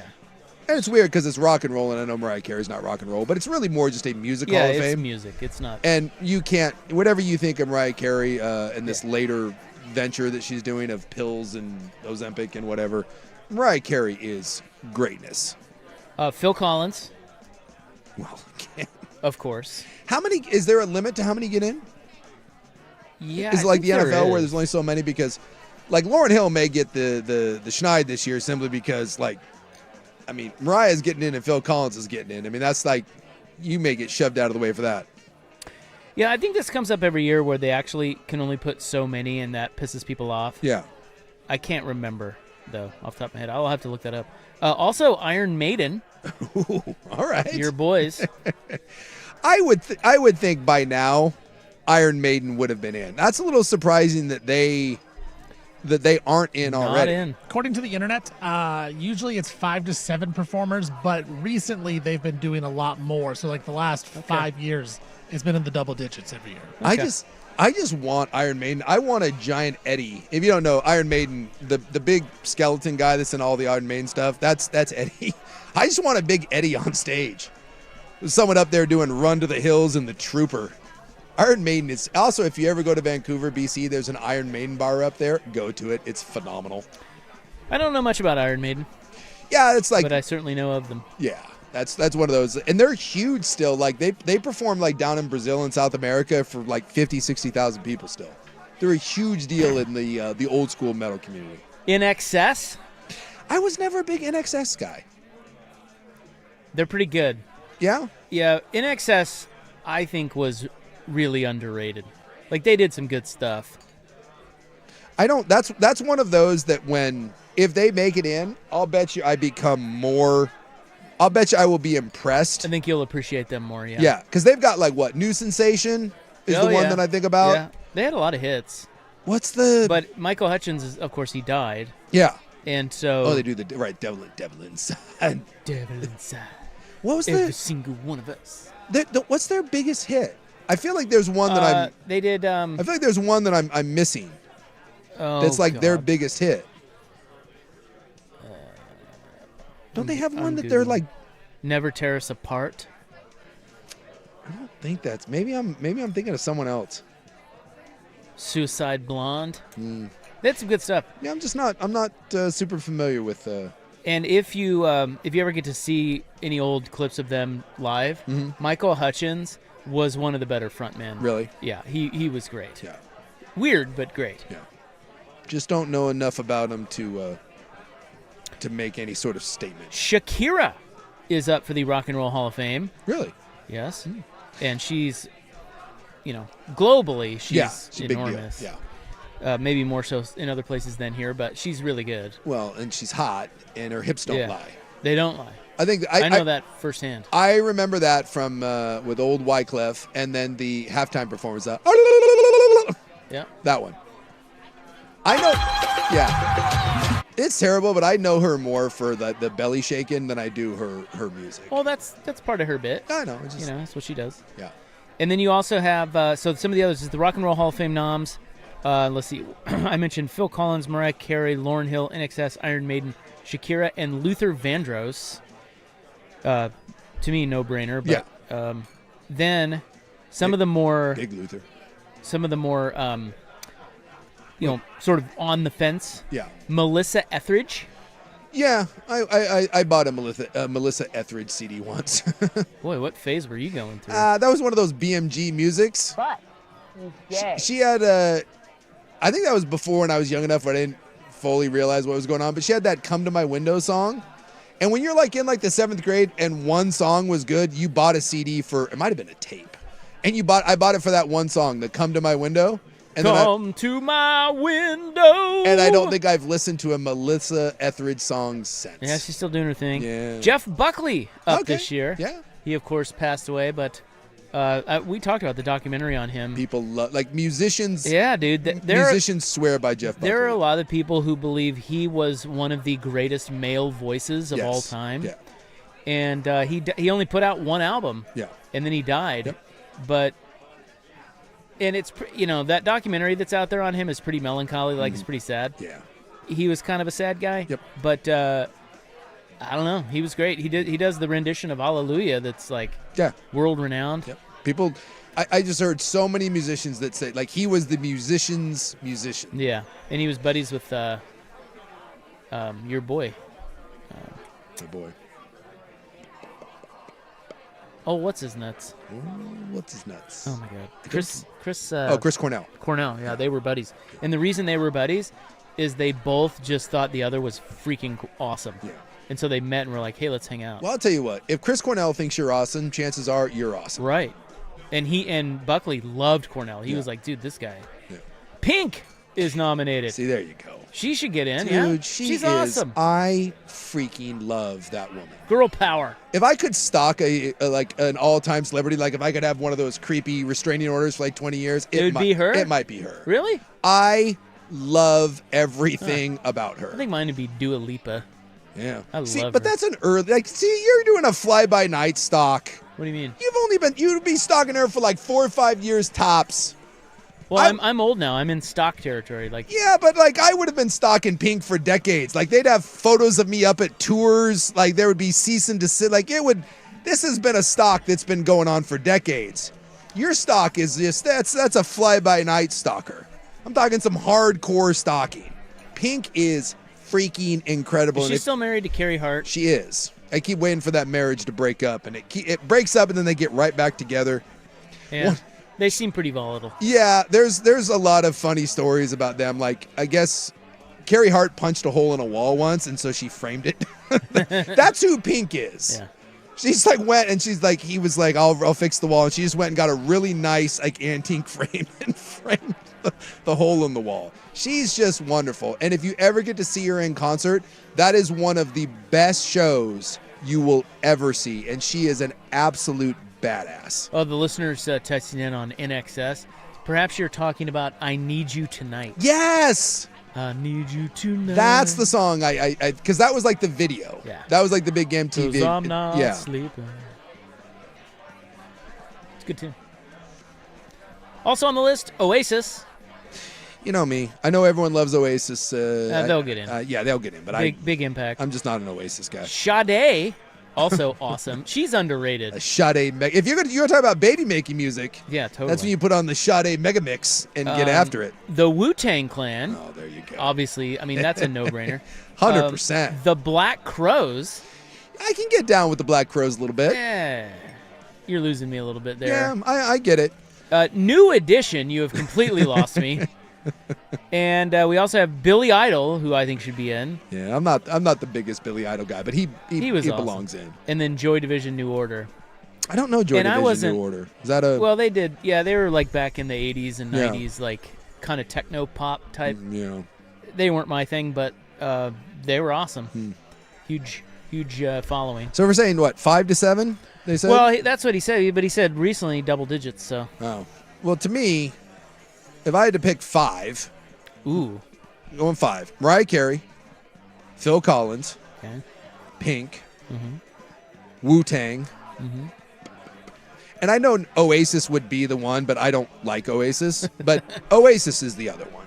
They would have a problem with you. They would have I'm not an Oasis guy. I would put in Iron Maiden, which no one else would, but that tells you something. No, it would probably be Oasis, but I would not.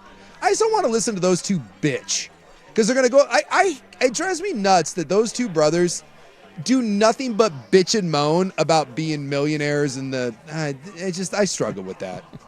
It's the same reason I love Lauryn Hill. I don't even like Oasis. I love Lauryn Hill, but it's like, I don't want to give someone money that's that much of a just terrible person that doesn't give a F about their fans. I'm going Sade, Vandross, Collins, INXS, and Wu-Tang. That's my 5. How you feel about that? It's a solid 5. You can't go wrong with Luther. Eat that. Big Luther, though. Big Luther better than Skinny Luther. So I don't know when they announce who gets in. There's a bunch of voting and Yeah. controversy and everything. Yeah. It's always cool, though, when you see who gets, because you get to pick who inducts you. Yeah. So that's always kind of fun. Yeah. See They're usually pretty famous. Oh, absolutely.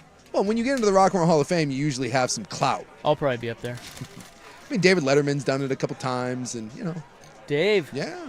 Wu-Tang going to bring you out there? Yeah. I think probably Wu-Tang might fight over me with, probably Phil, my man Phil. I love Phil Collins. Well, who doesn't? He's not doing well. You know that. No, I think he's in really poor health. Very sick. I'm a little surprised again that he hasn't. Well, gotten he's in already. probably in with Genesis. Don't you think? I would think. Peter Gabriel's in. I know that. Yeah, Peter Gabriel. Yeah, you're right. He is. I don't know. Maybe Genesis isn't in. Anyway. But I'll bet you, if you wanted to say who would get, Wu-Tang, because you always get different artists. A lot of times they'll get different artists, because a lot of Wu-Tang guys are old DBs, not around anymore. I just think the collection of rappers and R&B people that would get up and do a tribute to the Wu-Tang Clan would be phenomenal. You'd have your pick of the litter. They'd be fighting over that. Yes. Yeah, good stuff. All right. We will return and tell you that you should buy a nudist resort. No. You should buy. There's 2 for sale. A little short on cash right now. No, you don't have to pay much. Okay. That's next, but first, Stephen with Sportsnet. Now, from the George McCoy and Warren Allen Sports Desk, a Sports Center update on the Fan Sports Network, 105.1 FM and 1080 AM. First on the Fan, the NCAA Oversight Committee for Football has talked about several different concepts today related to rule changes and proposals in the calendar and transfer portals. One of the big ones was they want to impose penalties on schools that accept transfers outside of the transfer portal window. And some of those penalties could include a multi-million-dollar fine, multi-game suspensions for head coaches, and the loss of roster spots. Could be big going forward if they do that. And speaking of, University of Cincinnati has sued former quarterback Brendan Sorsby in federal court today, alleging that he breached his NIL contract with the Bearcats when he refused to pay $1 million exit fee after he transferred to Texas Tech. Sorsby's reportedly signed an NIL agreement with Texas Tech that will pay him between $4 and $6 million this upcoming season. Cavs guard James Harden, he suffered a fractured right thumb in the Cavs win over the Knicks yesterday. He is not playing tonight, and luckily it's on his non-shooting hand, so he will be listed as questionable going forward. The Lakers, they have hired former Virginia National Championship coach Tony Bennett as an NBA draft advisor. Bennett retired from coaching back in 2024. And Suns owner Matt Ishbia has offered to pay $1 million prize to the winners of the slam dunk contest and three-point contest and All-Star Weekend in 2027, as long as he can get the stars to go out and participate.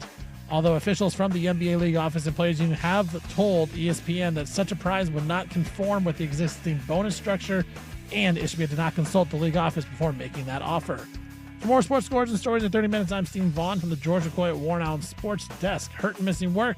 Insurance companies acting like jerks? Don't call your mom. Call George McCoy at warrenallen.com. The home of dirt and spray.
Have you from here?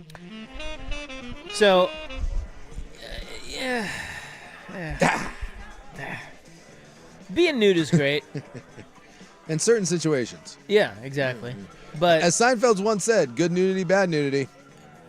Yeah, it's just that I don't really understand the idea of wanting to go to a nudist colony. Yeah. And be nude. I guess maybe the only... I guess the calling there is that you want to be nude all the time, and that's the only place you can really do it. Yes.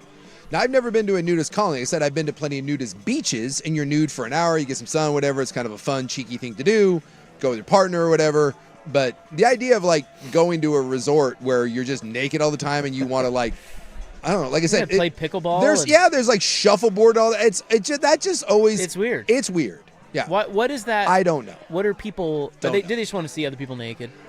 I would assume they're just sexually charged people. It might be, but I don't know. None of the nude beaches are like, if you're in Europe and you go to like hotels and stuff, a lot of the spas and pools are clothing optional and there's nudity there. And I've never felt that any of those turn into like. Well, that's different. I've never seen that turn into anything weird, but I've never been to one of these. I mean, yeah. Are they just orgies? A nice topless pool is fine. Yeah. That's totally different. This is where I guess everyone's naked. I don't know. Can you be clothed and go to a nudist colony? I think if you go to a nudist colony, they make you take your clothes off? I think it's one of those, yes. All right. Otherwise, you got a bunch of weirdos there. Like, yeah, that's true. Yeah. Creepers. Yeah. Well, the one of the most popular and famous in the United States is up for sale, Jay, so you can buy it for a mere $2.5 million. It is in Hudson, Florida, and it is an entire naturist, nudist-friendly community with land and lots in the subdivision that are being marketed as a canvas for nature-oriented living. Wooded lots, rural surroundings, privacy typical of a retreat setting. Individual parcels range from small vacant lots up to larger properties with homes, depending on the buyer's goals. What do you think? No, I'm good. That can't be a moneymaker, can it? No, they're saying in this article they're saying that nudist colonies all over the United States are struggling to stay open. I was gonna say, like, nobody's going. No, that can't be a thing. There's just no, like, what do they even charge? Like, that is such a, of all the niche things that you can find, is that not the most niche thing in the world?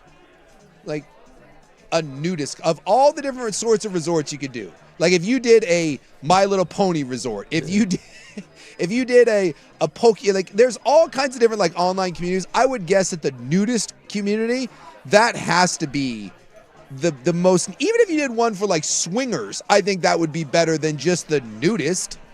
At least then, like, because I think they have some of those, like, in, like, the Bahamas and, like, in the islands that are, like, specifically for people that want to go and do that. Did you just wink at me?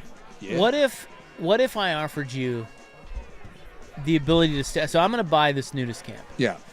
And I'm going to say, Big Suit, come on down. Okay, I got a spot for you. You and the missus. Mm-hmm. Okay? Come on down. Now, you're going to have to be naked the whole time. Yeah. But you can stay here for $1,000 a month. Use my pools. Yeah. Play my pickleball. Play with something else. Play my tennis. A lot of ball sports. There's a lot of ball sports. Well, where's the shuttlecock? You could shuffleboard. Yeah. You could, whatever, you could utilize my facilities. It's only $1,000 a month. Yeah. But you have to be naked. Yeah, What do you think? How many other? I mean, it's super cheap. How many other weirdo naked people are there, though? A lot.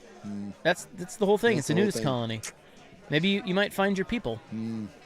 See, I don't mind being naked. I'm very comfortable being naked.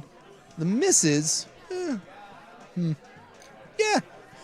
might. You could. It's a good retirement It's a good life. retirement life. It's like, okay, you got to be naked the whole time, Yeah. but it's way cheaper. And I'm guessing after a while, Yeah, you won't care. you would adjust to it. Yeah. You'd be like, whatever. Right. It's like the frog in the boiling water. Although some people are just never. Look, there's people that are comfortable naked, and there's people that are not. And I'm not certain that the people that are never nudes, they're never going to be okay. But if you're someone that doesn't mind being naked, I think eventually you get used to it. $1,000 a month, Yeah. all in. Yeah, it's I get everything. It's a nice retirement life. Yeah. No, that doesn't include your meals. No, but it's disappointing. you Yeah, get a villa. I get a yeah. You're probably getting me a nude villa. Although the kids probably can't come and visit, right? Why not? That's one that would be a bridge too far. Be a little weird. Yeah. Like, I can be naked in front of most people, naked in front of the kids, and more importantly, my kids naked in front of me, no go. Can't do it. Yeah, you're not very European. No. Ever been in a cockpit before? No, sir, I've never been up in a plane before. You ever seen a grown man naked? Well, I mean, my family is all European, and so my mom was naked a lot. And that was like, I was used to it. It was jarring for my friends. Like, if you hung out at my house, you have probably seen my mom in some various form of nudity. She didn't care. When you grow up in Sweden, it was My just... mom is adorably racist. You know, it was just... Naked and racist. All adorable. Good old Boole. That just kind of came with it. But that would be the one group of people that I could be nude in front of anyone else, but the kids would just, and I'm not, it would be worse. Seeing my kids naked, no. There's no, you could make that free, and I wouldn't do it. Can you do the radio show from the colony, or? Yeah. Yeah, what's up? Headset doesn't count as clothes. There's one in North Plains called Mountaindale Sun Resort. Yeah. This guy says it's basically just a naked trailer park in the forest. Yeah. And that's the thing is, I feel that most of these are not classy places. I think these are, No. This is the enchanted forest of nudity. A lot of handmade and old world craftsmanship. It's not. Now, if you told me there was one in Morocco, now we might be talking. Yeah, they're like one of those that like overlooks like an F1 race. Now we're Get the handsome police guys in there. there. You go. There we go. Yeah. Maybe something up in the Swiss Alps with some hot springs. I bet you that's a little more my speed. I feel like a lot of these are going to be in like northern Florida, the taint of the United States. Well, that's where this one is. Yeah. Maybe some Missouri, Arkansas. No thanks. All right, we'll wrap it up next on The Fan. Hey, it's Rob sticking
Sook have you from here. Well, we kicked off another one tonight, guys. Another show. Another one. Man, we've done a lot of these. Mm-hmm. It's crazy. Probably do another one tomorrow. Maybe. I don't know. We'll see. Maybe. Rob doesn't go off and buy a nudist colony. He just disappeared into the woods. It's intriguing. If the nudist colony is for sale for $2.5 million, can you buy it and just make it into a resort? Why does it have to be nudist? I don't think there's anything in the bylaws. I mean, right? But if it's... Well, I don't know. It's being sold as a nudist colony. The sellers demands it stay a nudist colony. Is that like when you sell a protein, but you have to... it has to stay in... Has to stay in Portland. It has to be a nudist What if it's colony? zoned nude? Is there such a thing as... Well, it is, because you can't just put like a nudie bar that's wherever true. you want. I guess that's true. Well, it's like if you want to have a nudist colony, you would have to buy this, because otherwise you wouldn't be able to just have one, you know? Yeah. Like, they can only be in certain places. I would assume that there is... They've already gone through the government red tape. Are there a lot of people that, like, they've always dreamt of having a nudist colony? They're waiting for a nudist colony to go on the market? Like, they're on the internet searching nudist colonies for sale. I don't know. That's just such a weird... It's just such a weird niche thing. But now with the internet, you can find, whatever you're looking for, Right. I just don't know how many... Like, are your neighbors, like... It's the same weird kind of swinger nudist. Like, I wonder if, like, are there people that you know that are really into that, but you just, your neighbor that you see every day, or like it turns out, like, what if you found out your friend, like, like your friend that you've known for all these years, like he moved to Montana just so that he could, that there's a healthy Montana swinger community. He's a nudist. That's what they do on the weekends. Yeah. Yeah. Well, and then would you be offended that he didn't invite you? That like you're all these years and you're like, what? Not me? You didn't trust me? Well, the swinger thing I think is different. Yeah, that's true. Yeah. But the nudist, because swinger, like whatever. If you're into that, that community's out there. Do your thing. I don't care. But the nudist thing, that would be a little weird. But I mean, I wouldn't mind. I mean, I'm not saying I'm doing it. I'm just saying, oh, that's cool. I didn't know you were a nudist. Yeah, but you wouldn't. I'm not joining him or anything. Would you go? Would you at least go check if he because you got a good buddy. Yeah. He did move out there, right? He's a nice guy. He's in Montana. He's in Montana, and he was like, "Hey." Well, you said swinger. Okay, not swinger, nudist. Yeah. And he was like, but he wanted to come out. He wanted you to come out and visit, but you got to go out nude. You're not interested? Yeah, no, I'm not going out there. Really? No. Sook is. Your dear I think Sook is. Well, check it out. Hey, when in Rome, right? No. Yeah, I mean, I get it. A nudist colony, cool. I pretty sure I know what that's like. Do you? I'm out. I don't think you do. Well, maybe not. Yeah. See, Rob's now thinking. He's like, I can go home and discuss this. Talk to the missus about it.